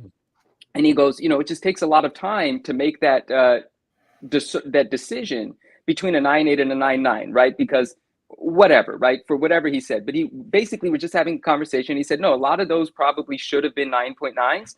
And then he goes, we have been thinking about a 9.9 pre-screen just casually. And then I lost my shit because, my objective in life is to grade 9.9s of my favorite books. And the conversation just continued. And before I interrupted him when he was getting this one thing out. And it's almost decent that I interrupted him, or good, because I remembered it. And then once the recording stopped, we actually continued to speak to him offline. And I said to him, like, what are you actually thinking about this 9.9 pre-screen? Like, I'd like to be involved if you actually want some feedback on it. Like, I got passionate about it from someone that enjoys grading, enjoys high grade stuff. And back to this question about, like, once you encapsulate a book, you can't open it. We'll just have both. I have my personal copies from when I was younger that I read and love. And now I explore the idea of the most challenging hunt. And that's usually the highest grade. So that's the graded thing, is to pursue this challenge. And anyway, that goes into the 9.9 situation. And so he says, we're not sure what we're going to do. This is not something that's set in stone. It's just a conversation. We've casually been having it for months and months. By the way, I've been casually having the conversation with them through social media for months and months, asking questions about 9.9 pre-screen jokingly and sometimes seriously, so on and so forth, right? And so they said they think that what they might want to do, if and when they do this, which they might, why wouldn't they, right? They might, but they might only allow 9.6s and 9.8s, already encapsulated books, to be submitted, right? So they're already in a high grade range, so they don't have to waste so much time on things that aren't even close. But again, selfishly, I said this, and there are other collectors like myself as well. I literally have books that I believe to be much better than just being slapped with a 9.8. If I submit them, they're just going to get a 9.8 because those books don't get 9.9s. And so I've held them back. And I told them, if you only allow graded books to be sent, then you're literally telling me that I just got to send it, get a 9.8, and then send it back and get a 9.9. Come on, Matt. Like, I don't want to do that. I want to be able to send you a high grade raw book and have you assess it the way that you should assess it. So anyway, that's such a bad look. Right? Like, I mean, to say like look, we were too lazy to grade it at a 9.9. So we gave it a 9.8. Like, that's the tough part. Like, the publicity on it is I mean, maybe they Well, do we it because just they make Going money, back but to, I it's a think opening bad sell. statements was something about needing a PR person too. Yeah. People- But that's Well- why I'm glad it happened. I'm glad. I don't want it to take over the real conversation, and it hasn't. But I'm glad it showed that they were just full of shit about the 9899 grading for the last 20 years. I'm And they're glad not- that came to light. Can And I, they're can I not- say something? Go ahead, Dave. No, their 99s are bullshit. Me and Manu just got a photo from a friend of a 99 with a crease on it. Yeah. I yeah, mean, but that was what the question that Manu asked. He said, I saw you in a conversation saying that 99s Yes. can have a crease on them. So Well, Yes, well, a this tick, a thing color looked- this breaking, thing a looked color like broken a- tick. Yeah. this thing looked like a 9.6. That's one of the things that, like, and now I'm going to get the other half of the internet that calls me a, anti-grader, and you hate grading comic books, and you're Devil's just advocate, Mickey. Bergelhaus and negative. But that's the thing that I feel like with that interview that was really interesting with Matt is sometimes I wonder do the people over there think as deeply about sort of the corner cases and the implications of a lot of these things as we tend to do here on these like types of shows? Because like he said it so casually. And there's been other times too. I think Bryan, he might have been on your show one time when you were interviewing him or something, and he was talking about like retail variants and how they could like help create, they could destroy copies to help create like more scarcity, and then that became a thing. And he also said that. So like, oh yeah, that would be cool.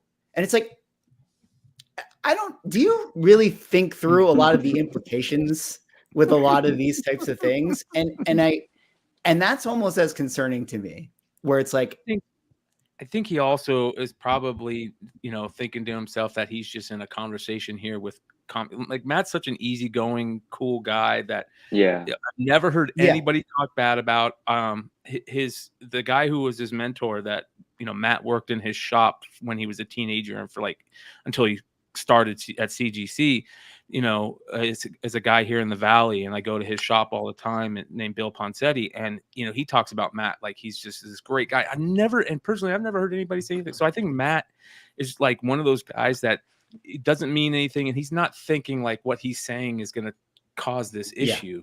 Yeah. Also, so I think you're right, Mickey. I agree. That's why they need a PR person. And I'd Mickey, I'm say right that's there with- part of the They problem need there. PR training. It's something that everybody in the press has, and any real honest C-suite too. I know we prep ours every single time before they go on any kind of local news, median channel, whatever the hell it is. Every single doctor, every single therapist, every single physical, they have to go through media training. And I don't think anybody has gotten any media training personally out there, because especially their social media person, because the responses are ridiculous. Well, I mean, that's for the longest Or lack time, thereof. is Brit run their social media? For the longest time, I thought Brittany McManus was their PR person, and I don't even think they have a PR. She's just a great employee. That's the thing. Yeah, she's just somebody who does her job. and there's a balance though, because it's like you want transparency, you don't want everything to be filtered through some like PR lens, but like. But this is business. This is just talking execution. I mean, you just have to be more sync and clear, and you need to be able to really defend all. Like you need to have thought through all of your positions, so that when you can call on something or be asked something, you can at least share your perspective. It's a $1 million business. I think they can afford it. That's just my opinion, but not everyone can. But I don't think you should have basically the top dog status of the industry and be making millions of dollars a year with all these employees and still be like, maybe we should finally get somebody in that spot, or we should all sign up for that one class. It just seems simple. It's a simple solution. I bet Manu wishes I had a PR person so that I wouldn't run my mouth. No, I love you, Dave. I love everything Books, that you say. Animal. It's funny, Swag, if you need anybody to, if you need to deflect the people, the never slabbers, you can just deflect them to me, because I'm on record in everywhere I've ever been in this space, podcast, my channel. I fucking hate grading comics. I think CGC is a goddamn scam. Listen, I understand that perspective, and I understand the Never Slabbers too. I think my position personally is that I just think that I tend to be a realist. That's actually my position, and so I feel like I don't think this thing is going away, and there's a lot of people that still use it, for whatever their own means. And so to me, it's like, okay, you're gonna have to have some relationship with grading. And this is where I tend to stand. So it's like, I get accused of being a shill because you're defending it. It's like, I'm not defending it. I'm just saying it is what it is. Yeah. So let's call out the pain points and try to make it as good as it can be. And I agree with Never Slabbers. It's like, read your fucking comic books. I don't need to grade everything, but what I have behind me, these are the books that I've graded because they're expensive. And if I get hit by a bus one day, and someone needs to sell them, I hope that they get the value out of them. Everything else, Look, and I'm a realist too. I'm a realist right there with you. I tell people all the time, I fucking don't like grading, but I sell comic books for a living. I'm not going to turn away 25% of the people that buy books from me because I don't like slabbing, but they want to buy slab comics. I'm a realist. People want to buy them. Yeah. But I'll be honest too. I'm a major raw buyer. I like my comic books raw. I've got maybe 3,000 comics. Brian, you see that? Graded, but I will buy a graded comic book from somebody I don't know before I would buy a raw, especially because at least there's some level of trust there. Yeah. And hey, look, Igor, you're wrong. I hate to say it, man, but I had a feeling he prepped. I had a feeling. Brian, I thought about prepping too, but then I don't know which direction I'm going to go if I'm going to start talking about fucking JFK assassination. Oh, fuck yeah. Nice. By the way, can we give a big shout out? It's Alex's birthday today. Happy birthday to Alex Pardee. Happy birthday, Alex. Wow. The king of the Brightmares. Yeah. You got the hat on, bro. I love it. It's my buddy's birthday. So I want to ask, did you guys read the lawsuit, those papers that dude on Twitter put out? Obviously you read them, and if you did read them, I think wasn't there something in there that said if you work at CGC, you can't be a collector, you can't be into collectibles? No, you can't be a dealer. Okay. Change the policy, so from what I saw something where people, I guess it used to be 20 years ago, you couldn't do anything. There was no dealing at all. And even Steve Borak sold his entire collection before he came into that position to show that he wasn't going to be influenced by this. But the current rules are you can sell up to 4 books per year, but they have to be approved through HR. You got to send them to HR, and you can get, I think, 20 books a year graded. So, I mean, it seems like they allow it. They allow a little bit, which isn't, I mean, I don't have a big problem with 4 books a year or whatever, but it's how do you police that? It's so I feel like you almost have to say just nothing. And then it's just it's going to be a fireable offense if you do. And that's going to be it. It's the same thing. I talked to Sean Chen. He's a writer artist, works for Marvel, DC, all this stuff on one of my things. And we were talking about that whole, if you work for Marvel Publishing, and Brian, you've talked about this, creators getting creator comps and editors and assistant editors of getting that 1 in 1,000 or whatever. And they get those comps and they're not allowed to sell it. They get it, but they can't sell it. And he was like, oh yeah. Everybody has, eBay burner eBay accounts, and they all sell this stuff. Well, that was my big joke. I'm these people were selling on eBay accounts with their goddamn name. Their name. She was selling her own graded art. Sketch covers. What are you doing? Well, that's the thing. Greed makes people fucking stupid. I mean, it's have some respect for your criminal operation. That's why you have to have those protections at your business in place, because I think I talked about this on that live stream. It's I don't know how much a grader makes. I mean, let's pretend they make $45,000 a year, $50,000 a year or something, and they have $500,000 in books passing through their hands a day.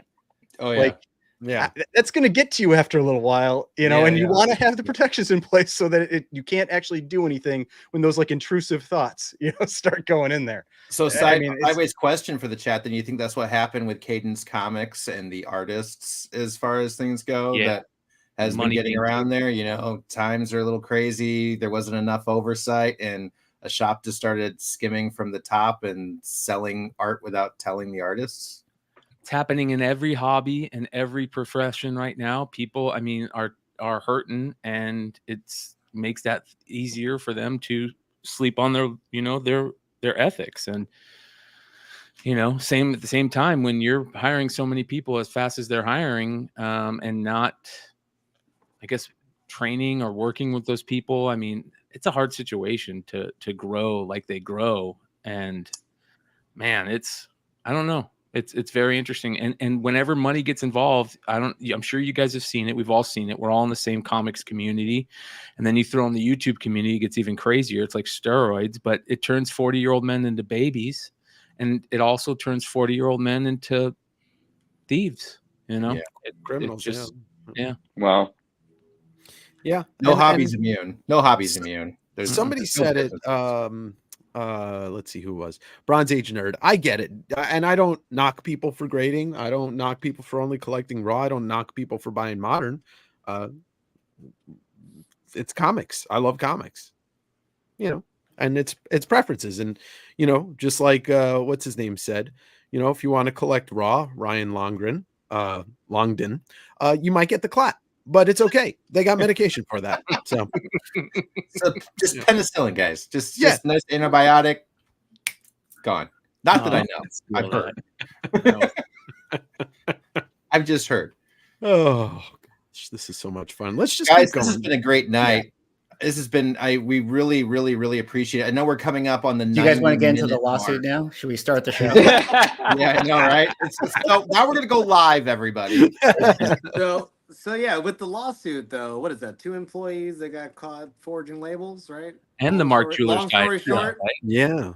Yeah. So I don't know. Everyone has like a blue key card over there. They can just swipe into any room. Apparently, I don't know. It's crazy. When it rains, it pours. Do you think they uncovered these 2 though because of the situation that they were investigating? Well, no, they definitely didn't, because they caught them in September, or they started catching them in September, and this whole thing wasn't known until December. So they caught those. That was one of my whole things. I'm like, and I know they he couldn't talk about it probably because they had this upcoming litigation, but. And I went back and I watched your video. You got a few more views out of me, Dave, because I was like, did they ask if it was about the specific case or was it? Yeah. What was the language? Because I was like, they were definitely inside job, but it was specific, so it wasn't. But there was that also going on at the same time. And I will say, Dave, you mentioned you think that the scanning started because of the reholder, but I think it's because of this. Right. And we didn't know that at that time. Yeah. No, that comes out around the same time because the timeline works.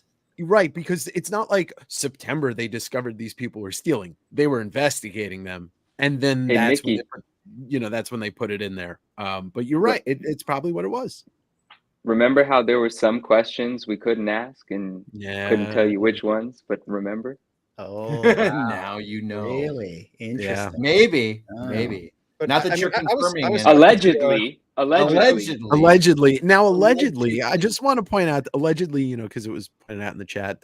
I won't give credence to the name of the store, but there's a store in Brooklyn that's named in the suit, and there may not be an inside job, but if you are keen to looking at that store's Instagram and you see how much money was being spent on CGC. You don't think that person has the type of pull that can do and say and get whatever they want?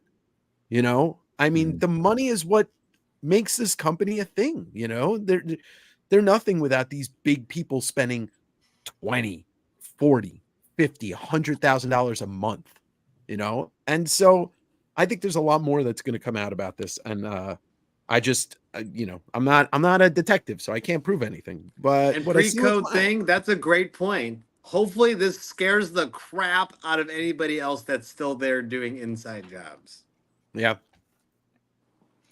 Well, I would suggest people follow that Paul Lesko account. I think, I put credit on Dave and Manu for doing, especially Manu for doing the deep diving and everything. I think that was very important. So I suggest you follow them, but also follow Paul Lesko. And here's something crazy, and I kind of said a little bit about it before if you caught it, but I think the key is to keep talking about it and dropping little point information to people that might look into it more. I'm surprised nobody's reached out to CoffeeZilla yet. I think you reach out to CoffeeZilla. Yeah. You say here, Whoa. yeah, you say here, check it out. There's some craziness going on with one of the biggest grading groups. You know, he talked about the whole Carl Jobst That's water a thing great that was point. going on. You know, put a little bit of, and I hate to say it because, you know, I'm with you, Swag. Everybody calls me a CGC shield too, but you know, you want people, you have to have eyes on it, more eyes on this when something like this is going on to make sure it gets fixed. It needs to be fixed. And if they're not going to listen to the community, which they probably won't because of how much money they're making. I mean, how many of these videos have been made now? How many posts, story shares? Yeah. Yeah, How but many? this is where I was like, I made a video addressing like there's a the non people view Swagglehaus as a CGC shill side. There's another side that's like the get over it side, you know, and implying that's like, you guys are going live again talking about this. Like, get over it, guys. This thing happened like 8 months ago, and it's like, no, it didn't. This is 4 weeks old. Yeah, that was on Reddit. Like somebody was like, "Oh, there was this thing that happened a few months back." I'm like, "It was like 6 weeks ago."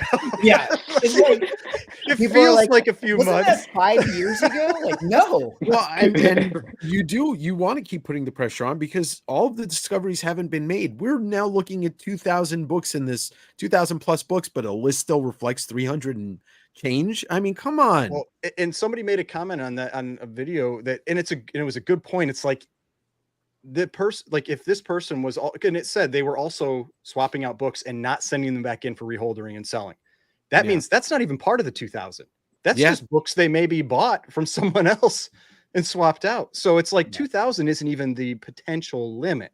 Now, granted, it's still like it's one person or one person a shop. It's not like this is like all 10 million books. I'm not saying that, but it's like we don't technically know the limit right now. But it's significant books too. It's not. That's the tough part. It's like with the ASM 194, it was literally like 11% of the 9/8. I mean, it's like that is a significant percentage. Where if you have 10 9/8 of ASM 194 out there, one of them might be fraudulent. Yeah. And look, that's a big deal. Even in Paul Lesko's post, there was like a Hulk 1 and stuff that got stolen. You know, like it's books like that too. You know, at the end of the day, what really matters is that it's people like us that got fucked. It's people like us collectors that got fucked. They bought a book in confidence thinking that this was what they were, and now they're out 10, 15, $5,000. Like, I would love to see somebody that's like, yeah, okay, I'm okay with losing $10,000. You know, and so I don't care what anybody has to say. Their armchair comments. At the end of the day, real people got fucked by these two sets of assholes. And I'm sorry, but I grew up listening to Guns N' Roses, and the first word out of my mouth was fuck. You know, I still, you got to remember there's a human side to this. And, you know, Manu talks about that a lot. People got fucked out of big time money. And I have a friend that bought 2 books totaling, I think, about $18,000. Manu knows somebody that bought $100,000 worth of books or whatever. More. More. Yeah. And like, this is not some asshole on eBay sending you a Darkhawk #1 that's got a page missing. This is somebody that sold you a book that has. Let's leave Darkhawk out of this, okay? Taking Theo out, he keeps on doing damn fireworks all the time. No, but really, that's what it is. It's not a $5 screw around. This is 5,000, 10,000. Like, I'm just tired of people forgetting to put an exclamation point. Well, and that's definitely another concern that's like the reholdered stuff. CGC's claiming responsibility basically for that by making the list and giving people refunds. But for the books that were done outside of CGC's control, where this person cracked the book out, put a new one in, and just sold it, I would doubt they're refunding those. And that's where you might actually need to go after that guy specifically. Like if you want to try to get made whole, like you're probably screwed unless you're actually willing to pay a lawyer or whatever else. Or maybe that's where the class action actually comes from. I wanted to mention this. Automatic, you just reminded me. Yes to the lawsuit. Yes to pressing charges. Yes to getting a lawyer, but also the FTC, guys.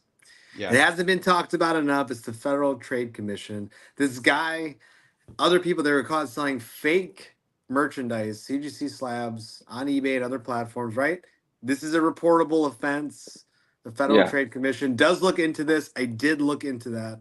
So there is an actual entity that gets paid to look into merchandise fraud. So FTC, guys, I wanted to throw that out there. And some of these things, they're not small dollar FTC amounts, you know, like when you go look at, I remember when that first when the first lawsuit came out and they said it was like $26,000 and the person had like a Hulk 1. I was like, I wonder what the rules are in Florida. Like what charge is this? And it was like second-degree grand theft or something, you know, and it's like up to 20 years in prison or 15 years in prison. I mean, when you're hitting these types of numbers, this is not like little stuff, you know, this is really serious. And often they're shipping them, you know, so like they're shipping fraudulent stuff. Like this is, if you get the right people involved, you can maybe make somebody make an action on it, you know. But yeah, I do worry for the people that bought a book that was cracked out and sold outside of passing through CGC. I think that could be trouble for them. Do you think we need a new case? I think that they have to fix the security of it. It has to be, and I don't think it has to be some type of vault. You know, it has to be tamper evident, like just like the CBCS cases. It sounds like those ones are very tamper evident. Like the plastic starts melting and it becomes pretty obvious somebody screwed with it. Well, CBCS has that, right? That's what I'm saying. That's what he's talking about. CBCS has. So like CGC needs to do something, but everybody that I've talked to that's been in comics longer than me is like, CGC is not turning that around in a month or 6 months. No. It's like 2 years, you know, I mean, and so. Oh yeah, go ahead. Keep on sending them for slabs. Why should they? Honestly, if people keep sending them for slabs, why do they have to? Well, and that's why I figure what they'll do is they'll try to at least. I wouldn't be surprised if they have like 500,000 blanks sitting in a warehouse. Well, I was going to say, logistically speaking, as a company, maybe they had to buy a certain amount of pre-made plastic for that deal to be so cheap or whatever it was, and they're like, even if we wanted to, we have 5 warehouses in Texas filled with this stuff. Well, I mean, if they're grading, like I'm just going to rough estimate like 1 million books a year. Maybe it's more than that. Anyways, you know, that's they might be sitting on like a million blanks. You know, like I mean, that's a huge sum of money, and they don't want to eat that, right? I'm surprised. Don't tell Bad Idea that they got that many blanks either, because I'm sure they'd like to get their 9.8 invisibles back. There's a great. Do you guys know the Steve Jobs quote of all time, where he talks about when companies have monopolies, what ends up happening is that the genius within the company gets rotted out because the product people that made the company what it is, they no longer have like the influence within the company to make that company better, because they don't need to improve their product.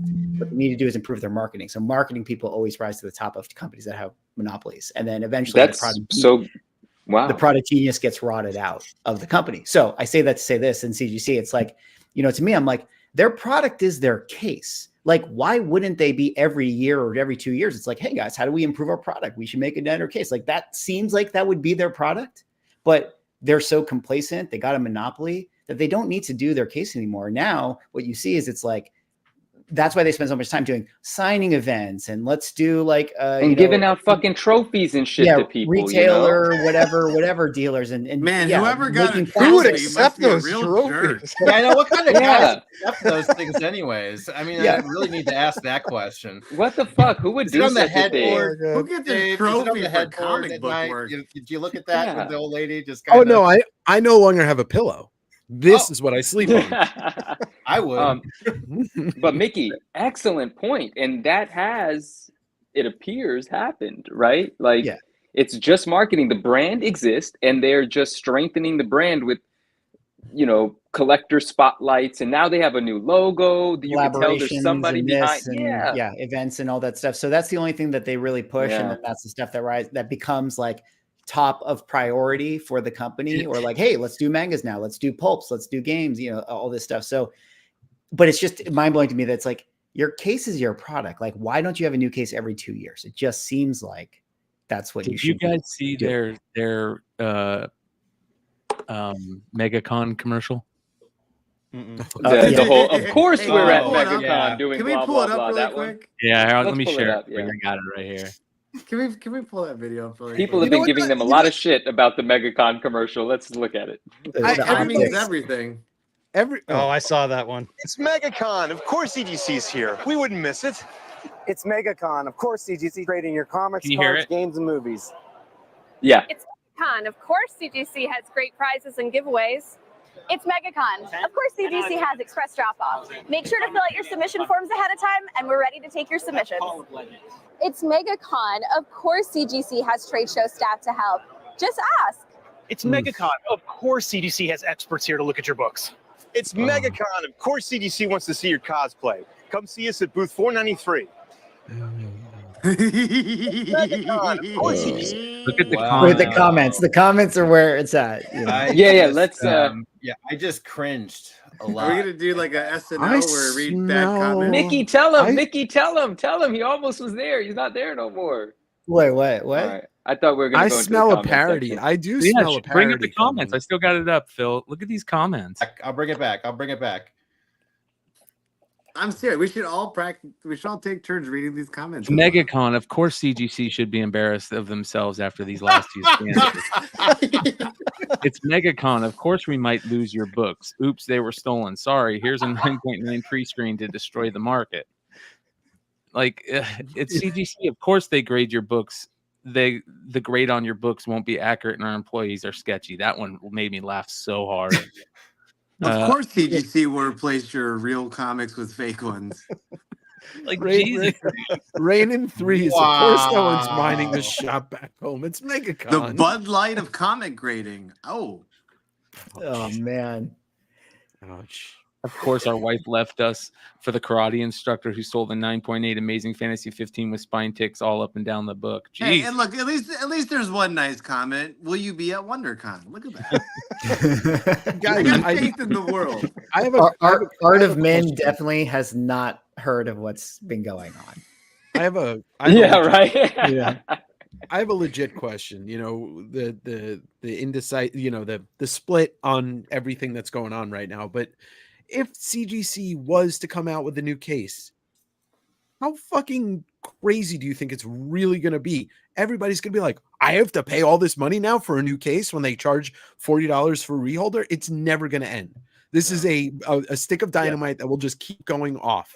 It'll never, ever end. Yeah, there'll always be people that they'll always get burns on the internet and stuff like that. Yeah. And again, they'll be criticized for good reason. But I gotta address it. Did you miss the first part of the 8 black Dude, holes? it just doesn't matter Have you because not watched a single part of this video? Leo apparently just joined. Leo, we are all people. If you just nobody, joined, this nobody has in this been a chat- long show. Nobody in this chat Leo- knows me. Nobody in this chat knows me. Leo, I love you. Anyway, guys, I fixed it. I fixed this. I don't know if you can read this. What does it say? Wonder World Comics is now the new hobby hero. So I'll send this over to them and, just keep the show go, bro. Oh, you want me to change that to CBCS or Dennis, it's past change your that to bedtime. CBCS? isn't Dennis Wonder shit? Yeah. Yeah, Dennis it's is past Wonder. his bedtime. Yeah. Who's Dennis? I mean, what did he Dennis say? is Hide his Dennis is the Dennis is new his other account CBCS after hobby I hero. banned him. Are you kidding me, Dennis? That's funny. Anyways. that's actually funny. Like I didn't realize he's in there and do it. That's actually hilarious. I mean, it is funny. It is funny. Anyway, I want to do it all night. So that's not bad. But you know what I mean? I've got to prep my next I love submission you, to Dennis. Never change. CGC. This is all going to CGC, so I got to press these and clean these, and they're all going to the 10-0 pre-screen. I'm just I'm Yeah, skipping the exactly. 9-9. We're going 10-0s to rocks, and then I'll You give can one start- out You every can week. Sleep on those with your CGC pillow. Those can make your bed. They'll hold it up at night. 100%. Actually, next You know to the pillow of CGC checks that you also get. Well, actually, what you I guys wish don't I got know, CGC checks. Like everybody thinks we're like pushing, but I'm like, nobody's paying me crap. what you guys don't know, actually, the 4-post bed that I sleep on is held up by Matt Nelson every night. He sits there and he holds my bed and he says, "Dave, are you sleeping yet?" And I'm like, "No, Matt. Dave, are you sleeping yet?" And he starts singing to me. It's really fucking weird and it's kind of intrusive at this point. Yeah. So, Bruh. no, Matt. Bruh. No, I'm not off with the boys. Sorry. He was asking if I was off. So real quick recap. So we started at Narc Jewelers. We went down a couple pipelines, I guess you call black holes. We just talked about employees that got caught with CGC. Now they're involved with a lawsuit. Has there anything else arised as of late, gents, that you are aware of? I don't think so. Is there a place where they can go get the legal briefing if they want it? Lesko has Documents posted for a the lot of lawsuit? it. Somebody on the CGC forum, and I forget who it is, did say if you want the entire document, he posted on one of the last couple pages of the thread. He said PM him and he'll send it to you, so you can get it. I forget whose name it is, but if you go to the CGC forum, like the last 3 pages, somewhere in there, somebody said if you want the entire legal document, you can private message him and he'll send it to you. Awesome. So here's Lesko's Twitter if you guys want to see it. I don't know if it'll let me put it in there. No, let me put it in the private chat for you when you guys put it in. There you go.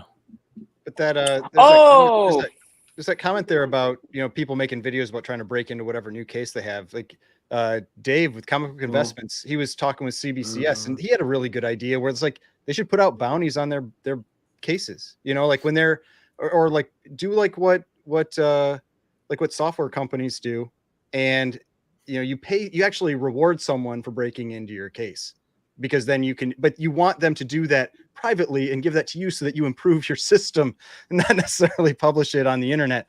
But like for whatever their next version is, like get some people that are you pay to break into cases and just say, try to break into this one.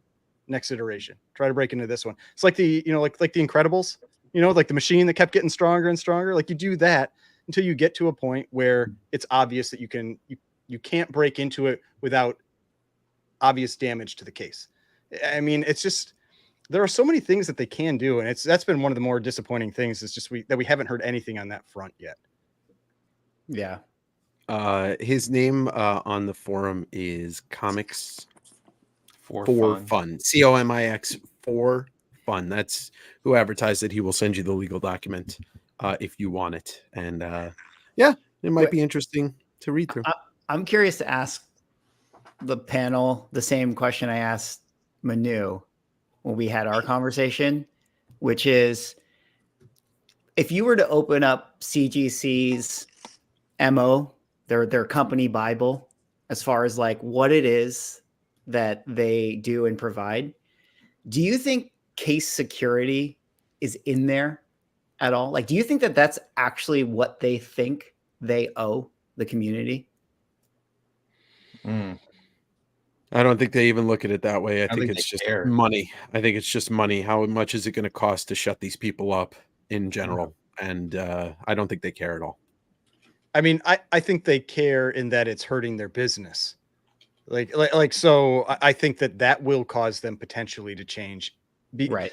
I think like we said earlier, like it doesn't seem to be actually hurting sales prices of the books, but I do legitimately think they are getting pretty big reductions in actual submissions. And so that's the type of thing where if they feel it that way, maybe that pressures them to, you know, to make the change. Yeah. But I guess I'm trying to really, really think through it. Even what Bronze is saying right here, you know, the cases need to be, they need to be tamper proof or whatever. But like, you know, we looked at the guarantee and all that stuff, and all it guarantees is that they authenticate a collectible. So is it really like, to them, it's like, if you really press them, you know, like their lawyers would say, all we ever said we were giving you is a book in a plastic case. That's all we ever said we were giving you. Whatever happens in is that in writing? or a secondary market, or, you know, shenanigans between a dealer and a shady dealer and a buyer, That's on them. That's not on us. I'm not saying that that's what I actually think. I'm just saying I wonder if you push them to that point that's actually Dennis is completely for sale. We bought them. We bought him. He's spending his time here. Time is priceless, and he's in the chat talking to us. He has been purchased by us.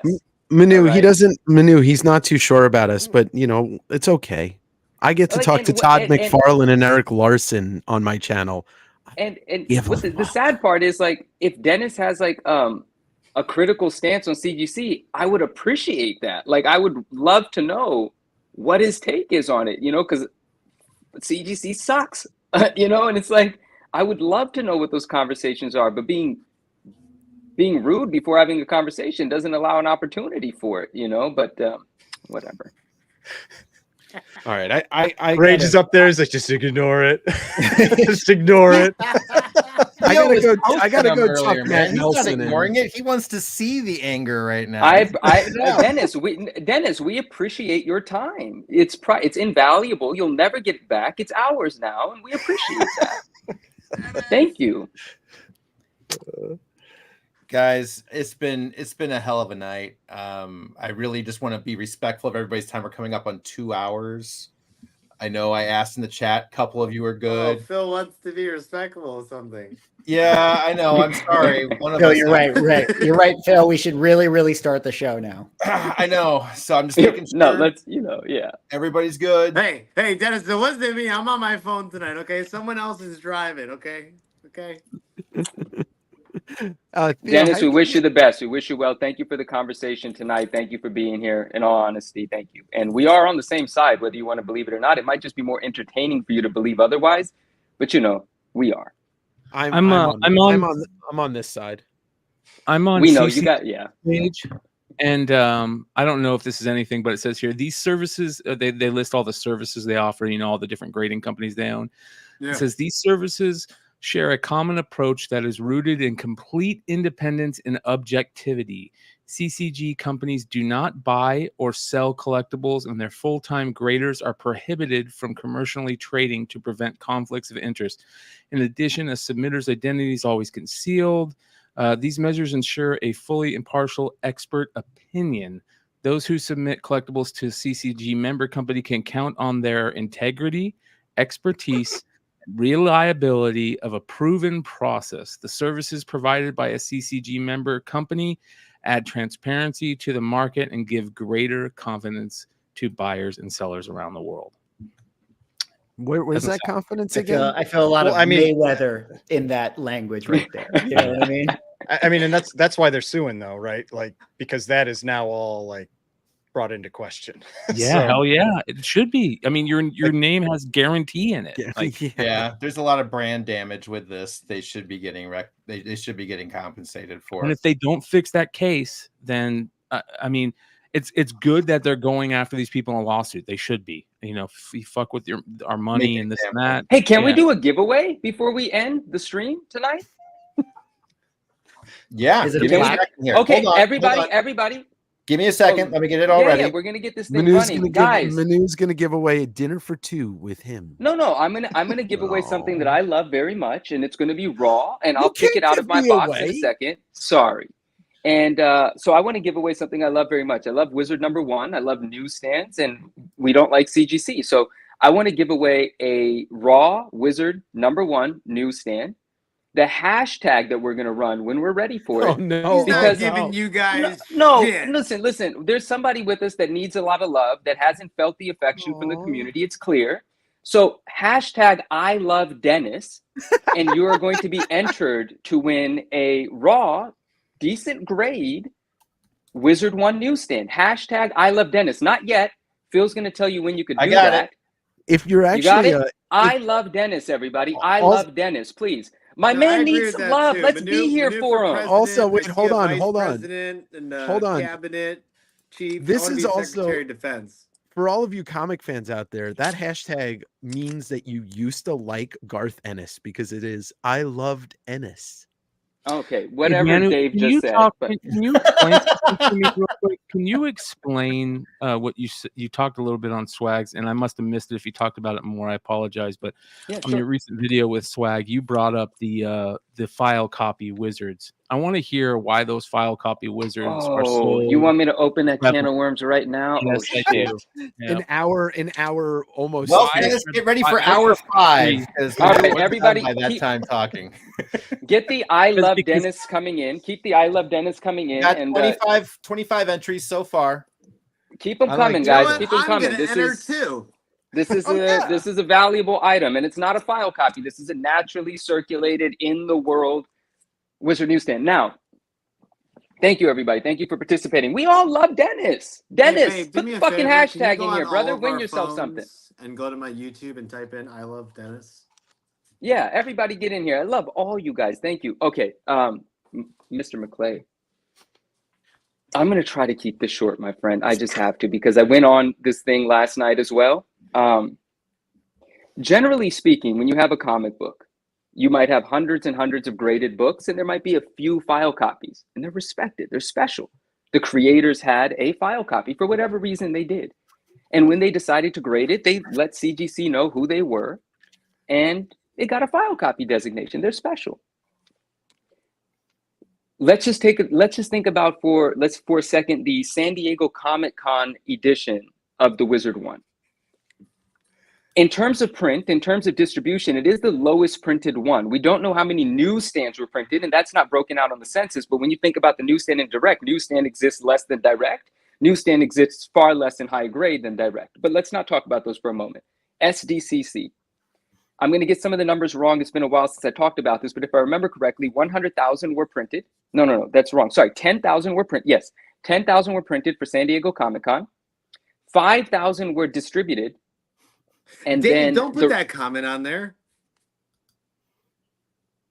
Who are you talking to? What happened?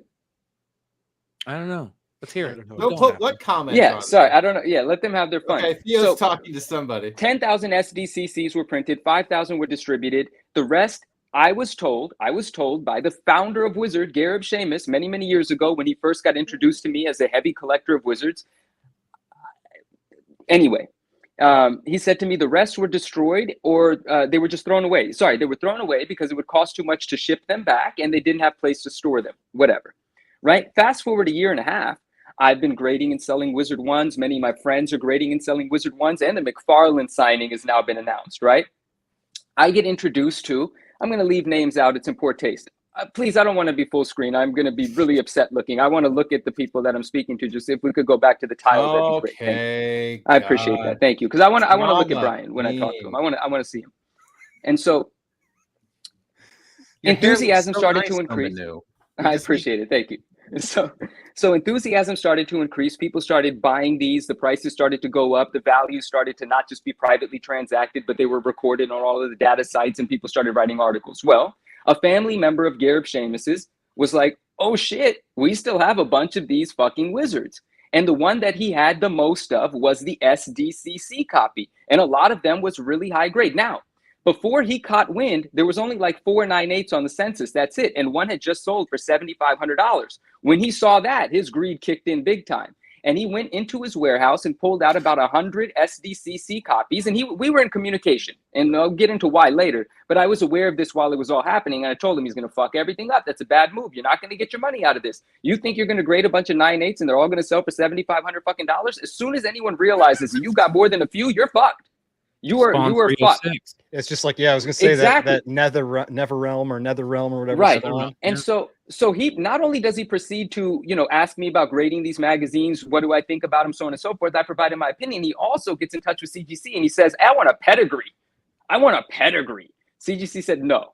He said, all right, well then I want something special. Well, I want it to be a file copy. These are ours. I'm part of the founding family of Wizard. And I had these. These are mine. They never left me. These are file copies. CGC gave him the file copy designation, which is actually great because it's on the label and we can actually differentiate which one's a file copy, which one's not, which one's tainted by his greed and which one isn't. And as also, long as the cases. As long, that's a very, very, you're a sharp man. Of course, you're going to catch on to that, right? And so now, and now when you take a look at the pricing services, they're broken out in the pricing services, which is really nice because the first 9.8 newsstand, now we're not talking about SDCCs at the moment, but the first 9.8 newsstand to sell, Mickey covered that sale, is sold for $18,300. I know the owner of that book. He's very happy with that book, so on and so forth. But when a file copy came to market, it fell flat, $5,700 fucking dollars. Big difference. But I just recently sold one for above 10K, not a file copy. I'm able to make my case with the people that are interested in it. We have private conversations. We come up with the price. No, I'm just saying. File copy sold the other day for $1,000 in the 9.8 signature series. Check this exactly, and that is devastating to the values, right? But if you look at the census now, I'm going to get the numbers a little wrong. The SDCC census, they're over 59.8s, and if I'm a little wrong, it doesn't matter. The point is still being made. They're over 59.8s. Like 40 of those fucking things are file copies. Now, that's why I say when file copies used to be special, when it's 1 out of 100, well, this is 1 out of 100 is the not file copy. So obviously the file copy perceivably is not, or, the optics are that it's not the special one. But let me talk about newsstands for a second. Between myself and collector friends that like newsstands, remember, I love Dennis, hashtag guys, if you haven't done it. The newsstand copies, I asked a very simple question. If a newsstand has never been on a newsstand, is it actually a newsstand? If all it did is get printed and put in a fucking box, it actually doesn't have the DNA that we appreciate in a newsstand that has survived for decades after being unloved because it had an ugly barcode on it. And now we put a value on it because it's the one that the odds were against, but it survived in high grade. So it's more valuable than the one that everybody protected and cared for.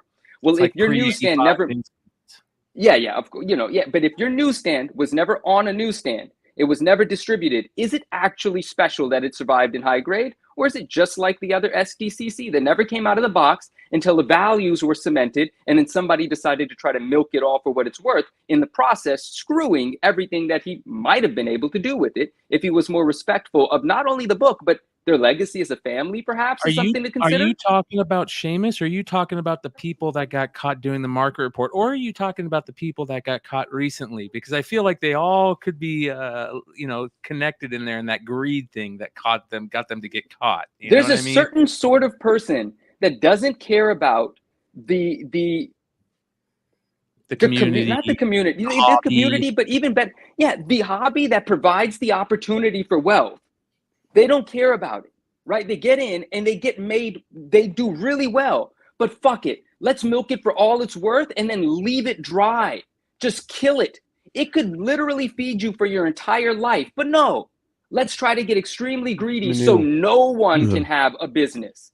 Manu, you're talking about the Shameless Brothers. They fucking did it with Wizard. That was the entire gist of their magazine, was to milk every collector dry, take all the advertising money, and they did it again with their own comics years later. I know, magazine. But what happened with me, Dave, and you know this, and I agree with you, but you know this. When I was young, I didn't know what was happening with Wizard magazine. Sure. I just fell in love with it. And when I got older and I became friends with Garib, I just thought that was fucking cool. That I'm friends with the person that started the magazine that I love more than I love a lot of comic books. Wizard magazine, I read more than I read fucking comic books. Yeah. Right? No. I still have my childhood copies. I still don't have any negative feelings towards Garib. Like I said last night, Garib and I have never had a negative interaction. But the energy that his brother shared with me, it made me look at just the entire operation in a bad light because his brother rubbed me the wrong way. By the way, Garib and I have never. Manu, what is the difference between a file copy and a non-file copy? Just who submits it.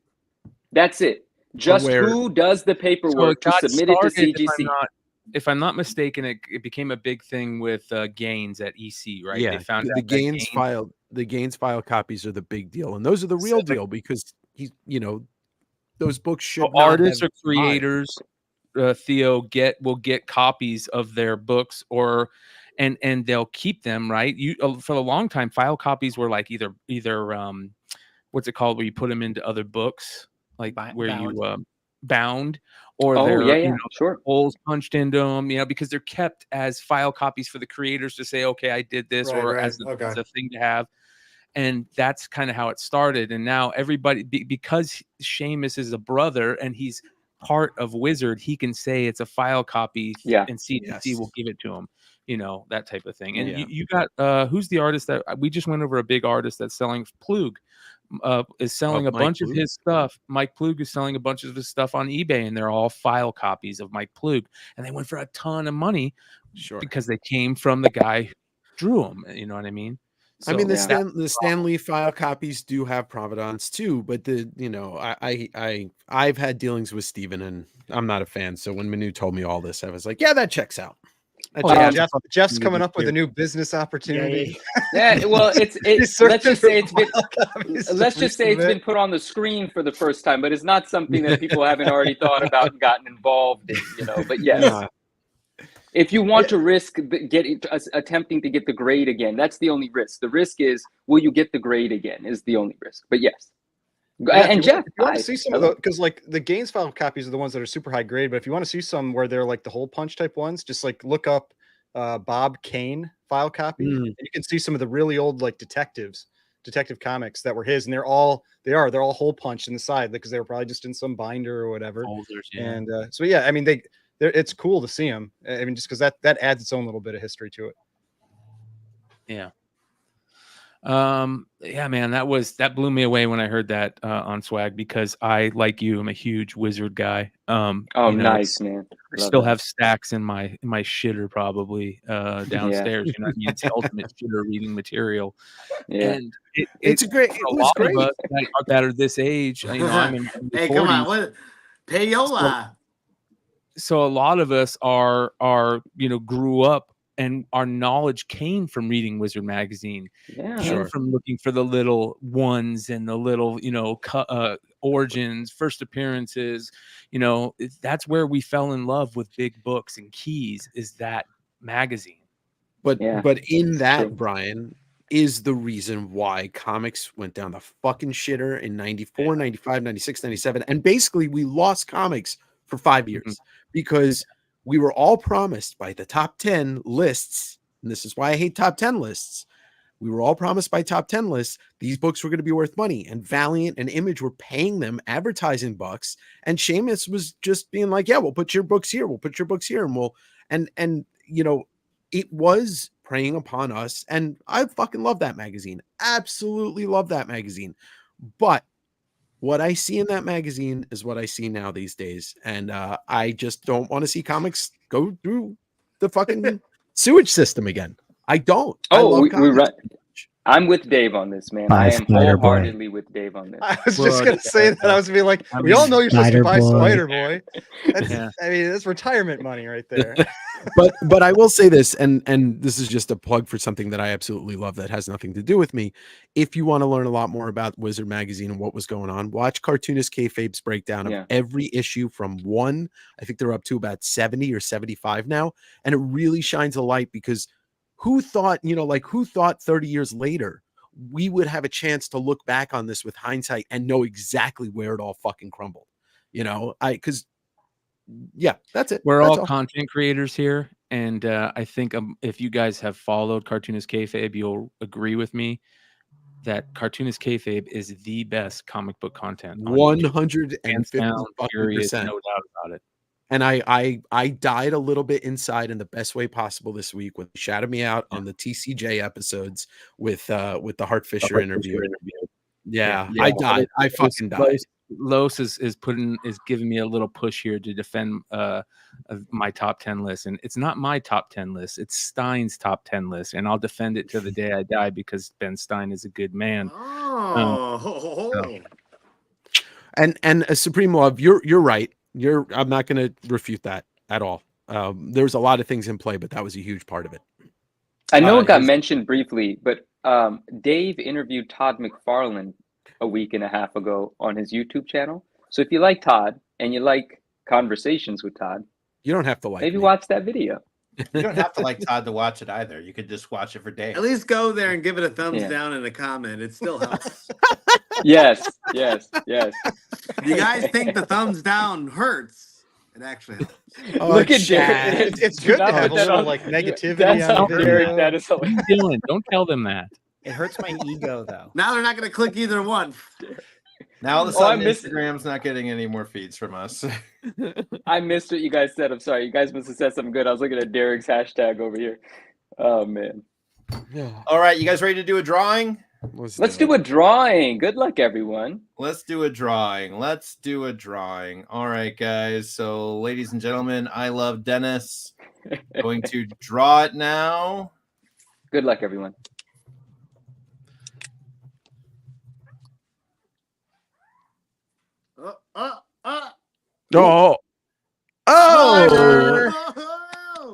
Congrats! Is that a friend of the channel? It's a new name to me. Swimer's a friend of Instagram. That a great guy right there. Yes, awesome.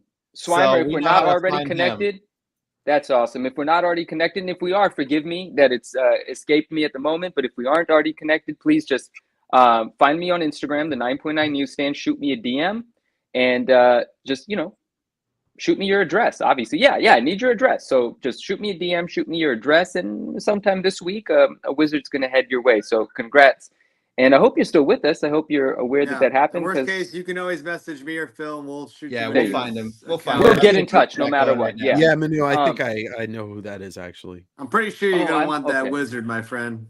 Yeah. So Slimer 85. There you go. If you don't, I'll take it. This guy's gonna be out of control with that shit for the rest of his life. I swear to God. I knew I shouldn't have shown him that as soon as we came in the chat. No hearts for you, Swag. Swag, my heart, baby. I have no heart. I have no heart. Oh, there it is. There it is. Swag, I give you enough heart. Here, and have some of this too. Get your 90s high school. I don't want your pity heart. Okay. I don't want your pity heart. You know what? Actually, I'll take it. But I think we whoa. All right. Chad, I'm gonna tell you right. Why is Chad so sad? What's wrong with you, Chad? Chad, get a hug, bro. Chad, come here.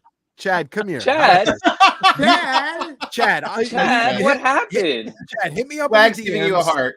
Hit me up in the DMs. Me, you, and Matt Nelson could go cut. You know, Chad's joking. He just said he's joking, by the way, but I knew he was joking based on his other I know. Oh, I will say the other day, a wizard sort of in the grade of the wizard that's going to Swimer right now. I'm gonna pick one, a decent-ish one, but the grade going literally just sold on eBay in the sort of grade that I'm sending for like $295 for a raw one. Chad, so, I knew you were joking. If it's not a 9.9, oh, look at this! Look at this! Simone Bianchi Spawn 1 homage, original. When did you get that? Look at that! I got it at OAX this past weekend. Yeah. If anybody was thinking about going to Original Art Expo next year, fucking do it. Don't go to MegaCon. What the heck, bro? Yeah, so he did a painting of Spawn 1, the cover, and this is his prelims. And he was selling the prelims because the painting's already sold for, I think, like $8,000 or something like that. But yeah, I can definitely, and I do not work for Comic Art Fans or Bill Cox, but I will say OAX was one of the best cons I've ever been to. You don't work for Cadence Comics either, right? I don't know. I definitely don't. I definitely don't work for Cadence. Nope. I will say this. Cadence, everything that people were saying, I bought a Becky Cloonan page from Somna 1, and it took fucking 3.5 months to ship it. And I'm just like, yeah, this all checks out that they were keeping money and not shipping artwork and commissions and stuff.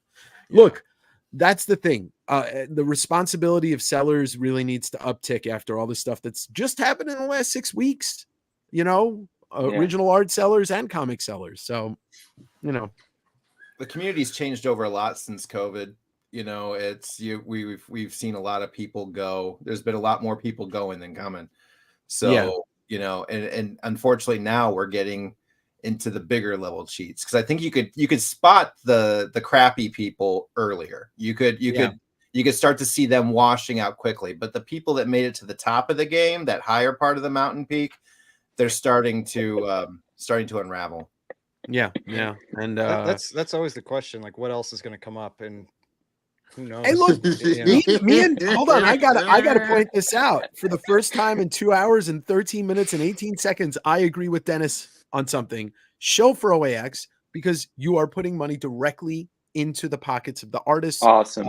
Sometimes via reps, but for the most part, like I bought a piece from Jim Mahfood. I handed him the money. Eric Grove, I handed him the money. There was no middleman. Simone Bianchi, I PayPal'd him to his account. So, if we want to keep comics in a very, alive place, support the people that you want to support when it comes to the the artists. Mickey, I did not support your first Kickstarter. I wasn't even aware of it, but that's the way to do it. Putting money into your pocket to create something. And if people like it, Mickey, I didn't either. Shit. Immediately unfollow. Dave, you're losing your follow 99. Kickstarter. Has to happen. We can get into no, stop it! Automatically, just I mean, it's not like Comic Chaos had him on when he was dropping his book or anything. Influencer Kickstarter comic books. Bryan had a good discussion about that, actually. All right. And I think there's more to unpack there, but I feel like it's only just, and I'm not even in that conversation when we're talking about like what the real drama stuff was. No, but it's a smaller level of that. It's just a smaller level of that, I mean, but yeah, put money into the pockets of artists, support the people, buy fucking self-published books, buy original art from them. You can stay away from buying from reps. There are a lot of people like Mike Allred. His rep's great, but you're buying stuff directly from Mike Allred. Simon's a great guy, but yeah, I had a great time. And if anybody wants to know more about OAX, I did drop a video this weekend about it. But if you want to DM me and ask me questions, it was so much fun. Yeah. Any thoughts on the key of the week before we get out of the black hole? Sanity is the key of the week, like Derek just said, and it's absolutely true. I'm gonna be honest. I mean, I don't have a relationship with Nick, but I mean, I'm not gonna lie. If he made it the key of the week, yeah, I'd be happy about that. But I'm sure I would get. I would accept. I'm sure I'd get flack for that. If he called you and he said, "Hey, man, I want to make the key of the week because you're my friend," would you tell him, "Yeah, go ahead and do it"? If he said, "What do you want me to do?" What do you think would be the right thing to do? Say no. No. Yeah. Okay. I mean, if you're asked if you want me to do it, but I mean, if somebody just does it, then you've got the. Not if he's just doing it for your friend. If you say to him, "Hey, are you doing it because you're my friend, or are you doing it because you think it's really good?" Like, I don't want you, because if you're doing it just because we're friends, it's gonna turn bad on me. It's gonna look bad. That book. Again, PR. PR is everything, and the Crashdown lacking book, in this industry. The Crashdown book was not being talked about on any of the hot shows that report on the secondary market. You know what I mean? So it kind of looks weird when he says, "Hey, Key Collector is reporting those keys, and it makes them hot." We all know that.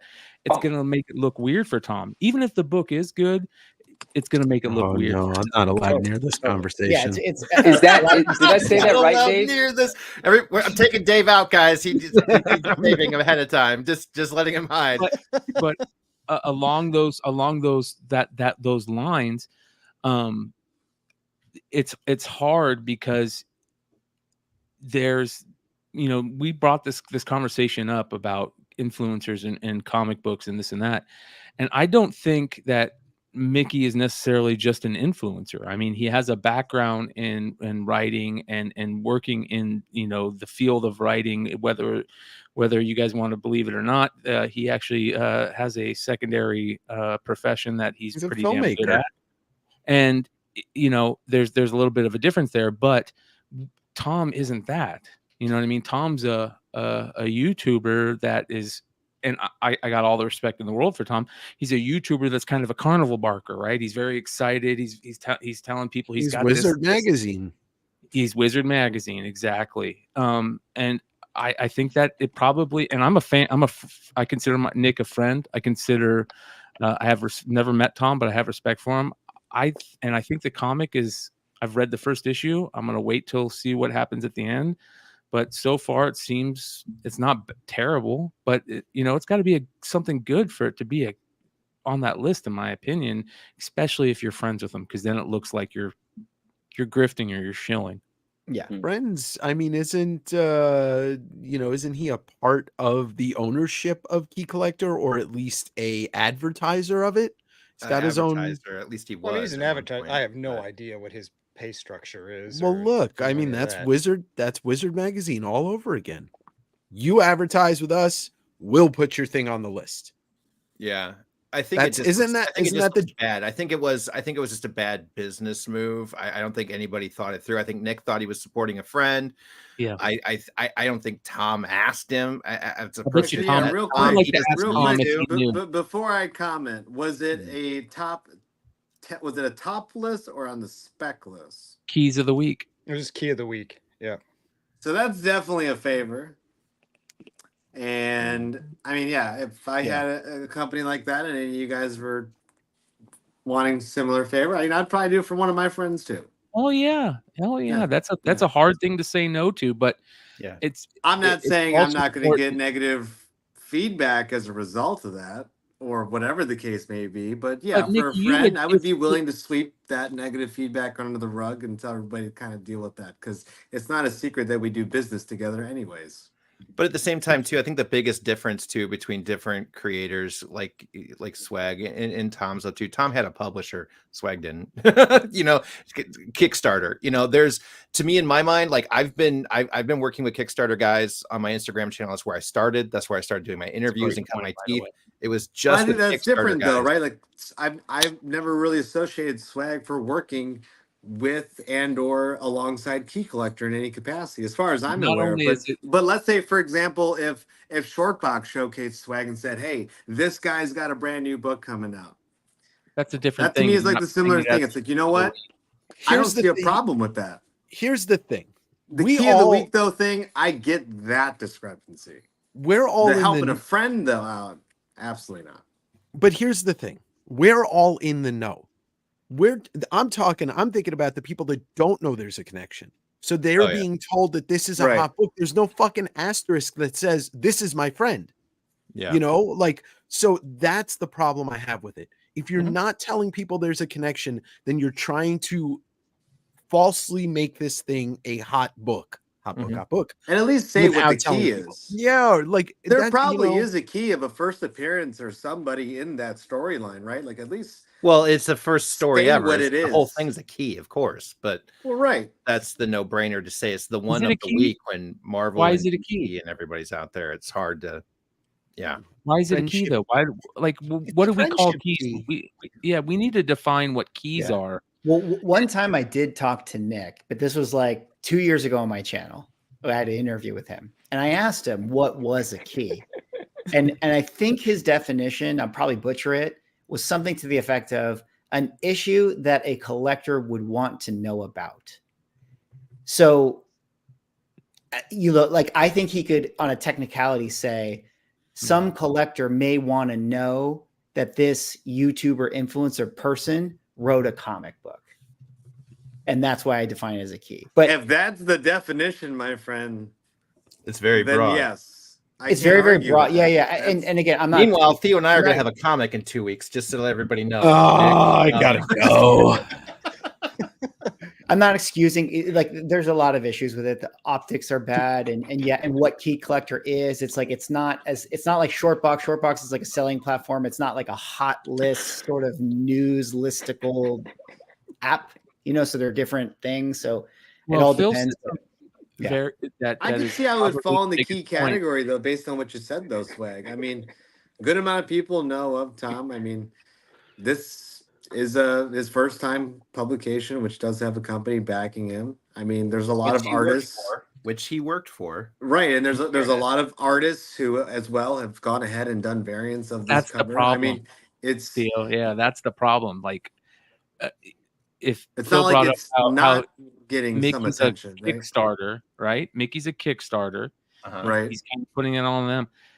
It was weird to see, you got Tom being pumped by Whatnot and put on their put in that heavy metal magazine, which Whatnot was publishing. I'm not saying there's any fuckery going on there, but it doesn't look good. It's another thing that doesn't look good, right? So There's always fuckery at Whatnot Publishing, but that's just my opinion. Look, just because you sell comics doesn't mean you should be fucking writing a comic. That's all. That's all. yeah, but what if if I give him, if it's something that he's always wanted to do, then I don't fault him for doing it. No, I don't either. I mean, I don't I'd love to write a comic one day. Yeah. I've had my own short stories, been a comms kid, and cut my teeth in English. You know, I'd love to write a book one day, but I think heavy metal dropped them. I think it just comes down to optics. Yeah, you know, and there's a history already, and Nick and Tom can't be tone deaf to what, you know, exists in the community with like how people feel about them and the app and all this stuff. So it probably would have just been a better thing. Like, you know, Nick has his Nick's picks list, right? Where it's like, it's his own personal, like, here's my top 10 list. Yeah. And he could have put it on that and said, hey, it's my boy. I'm so proud of him, you know, and made that like the feature. Golden Age Guru says, how was the story? The and you know what? I haven't got a copy. I've heard it wasn't good. Bad though. It's just starting. There's hardly any the first issue, which is kind of hard to judge to create a story on, in my opinion. Oh no, you can't. You can't judge just. Yeah, well, Ben Templesmith's I've heard that the story's been pretty good though, He's a genius. thus far. But there wasn't much dialogue in it to know the story yet. That's why I think you have to really wait till the end of the storyline, you know, to give an idea on how, if the book is good or not. I give it a 3-issue rule. As a new comic book collector, I say by issue 3, if I'm not getting some kind of, then I'm just like, all right, trade paperback, I'll wait. You know, here I'm gonna just boil it down to how I feel about this. Should I mute him now? It's the people that I'm gonna say it again. It's the people that don't know there's a relationship that need to be shown, because what Key Collector represents is telling you how much something is worth, or you know, that's the guys. It's not an informational thing like, oh, you could tell the artist. This is to tell you what books are hot, what's popular, what things are selling for. So you're setting the standard as a price guide, a version of a price guide. So you need to tell people I sound like a fucking broken record, but I am. It's the same thing Wizard did to us as kids. And there's no other way to sugarcoat it. We know who Tom is. We know who Nick is. We know the app, but there's thousands of people out there that probably have no fucking clue because they aren't on, you know, they're just not in the know. And so put an asterisk, do that. And I have no problem with it because you're being upfront with what is going on. Yeah, I think a lot of people think everybody's on YouTube and everybody's on Instagram. Right. And there's a lot of people that are not on YouTube and not on Instagram. You know how many people DM'd me today when I did my story share saying, oh, good, because I have no idea what's going on. I go, great. We'll see. Wow. So we're going to start talking about that right now, right? We're waiting to talk about this all night, guys. Anyway, I don't know. No, there's what a great fucking night, guys.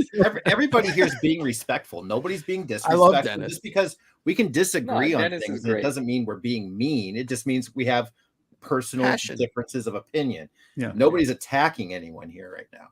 It's just, taking your position, stating your case, and you said it fine, Dave. I don't feel anything bad from what you said. Yeah. I can see it. It's optics. I'm 100% on the optics of it being what was the problem in this case. Yeah, a book. It's the hottest book of the week, every week in my life. I wonder if someone does have the power to pump Turok, or is that beyond pumping? Listen, I know two people that pump this shit all the time. Right. Yeah, exactly. Aaron and me. Shout out Solo Wookie. That's a great question. So can anything be earned, or is it always going to be tainted? Like a child growing up in a rich family gets labeled as never succeeding themselves.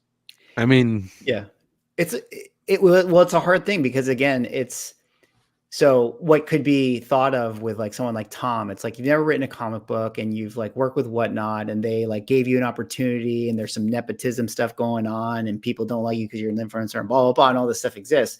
But it could have been a key of the week written by John Doe, who like is a first time writer we never heard of, but like was a friend of the Whatnot person. We just know who that person is. And I'm sure there's keys of the week by people who are like undeserving of getting the key of the week in the past.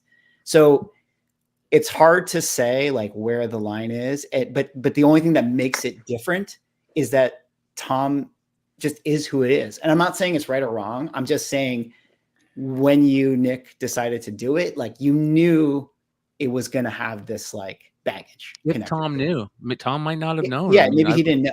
Tom might not have known, but at the same time, too, controversy stirs. All of a sudden, the book's on more people's named lists. These you don't get to the level of what these guys do either without some savvy either. And I'm not trying to be disrespectful in any way, shape, or form, but controversy sells books just as much as it can have a negative impact on, well, what did we feel about it? You know what? People are still going to have it because they're going to hear the name. They may not know the context, but they're going to hear the name. And that has a play too.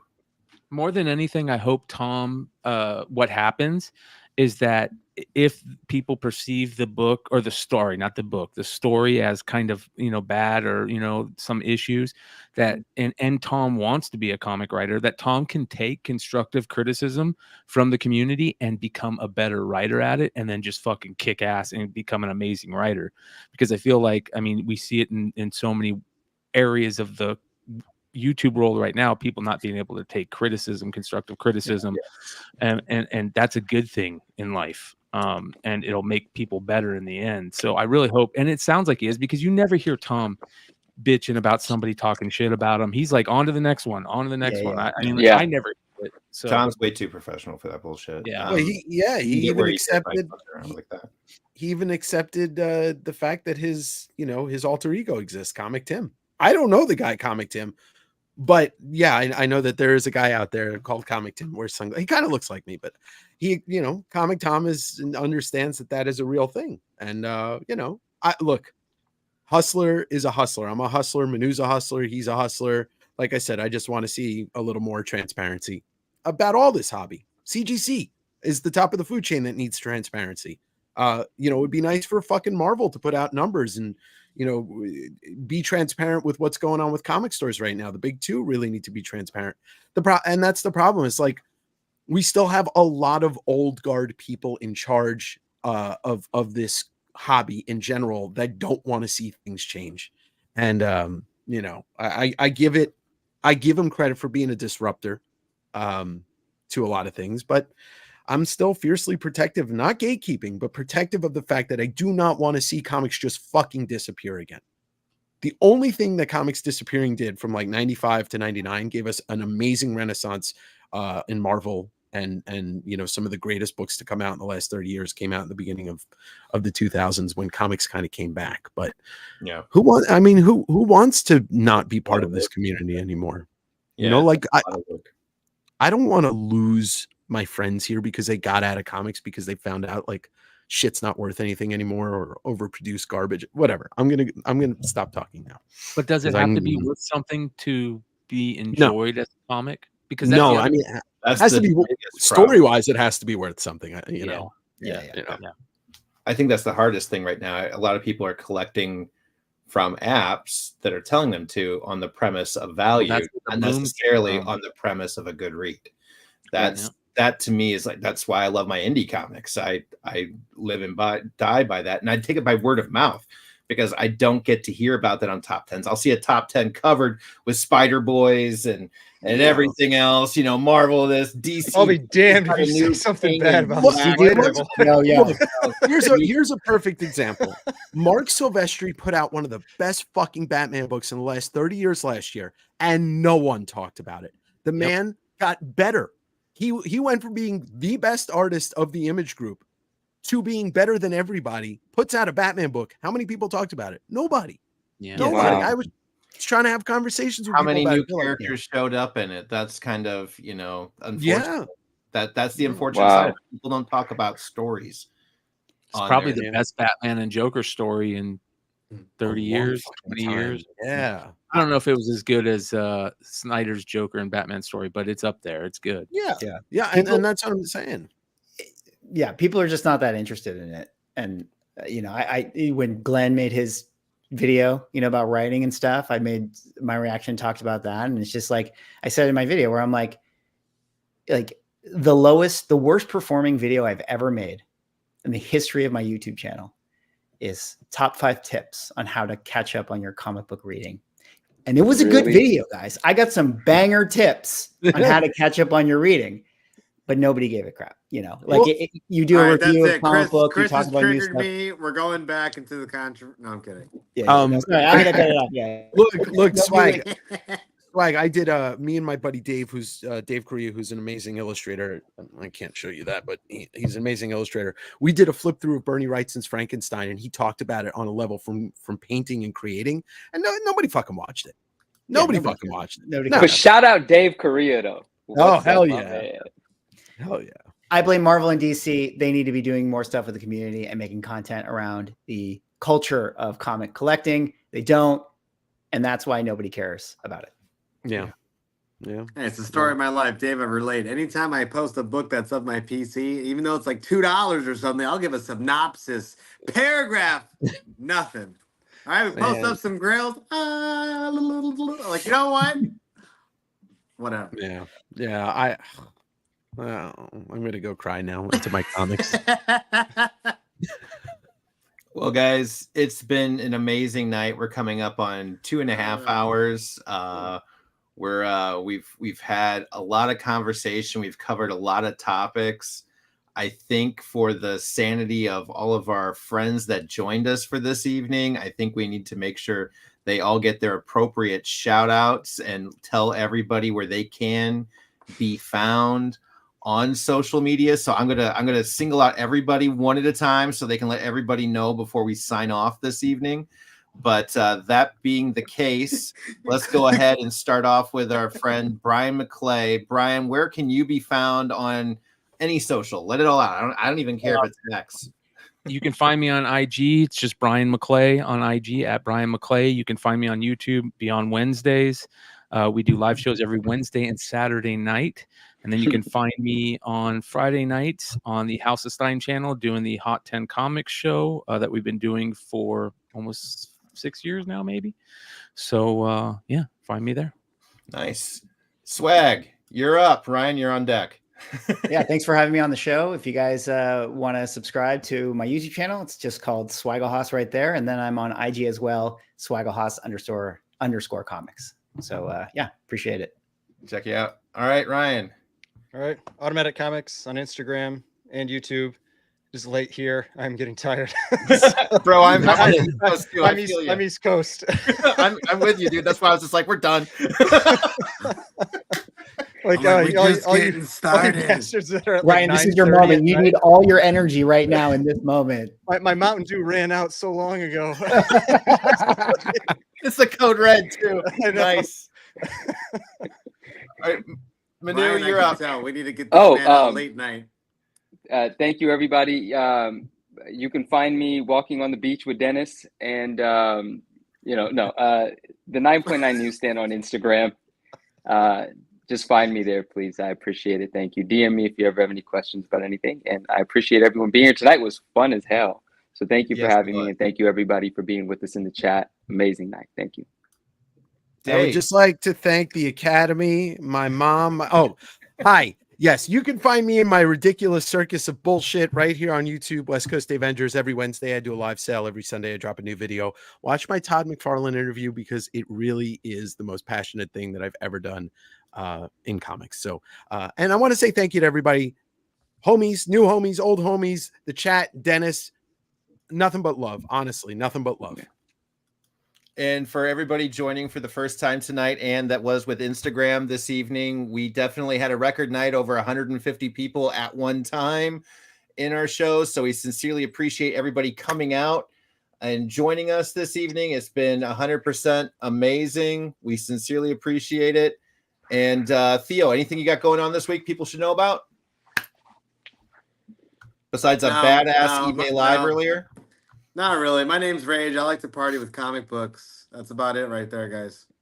And my name's One True Nerd King. You can find me on Instagram. And until then, ladies and gentlemen, everybody have a great night. And thank you for joining. Winners.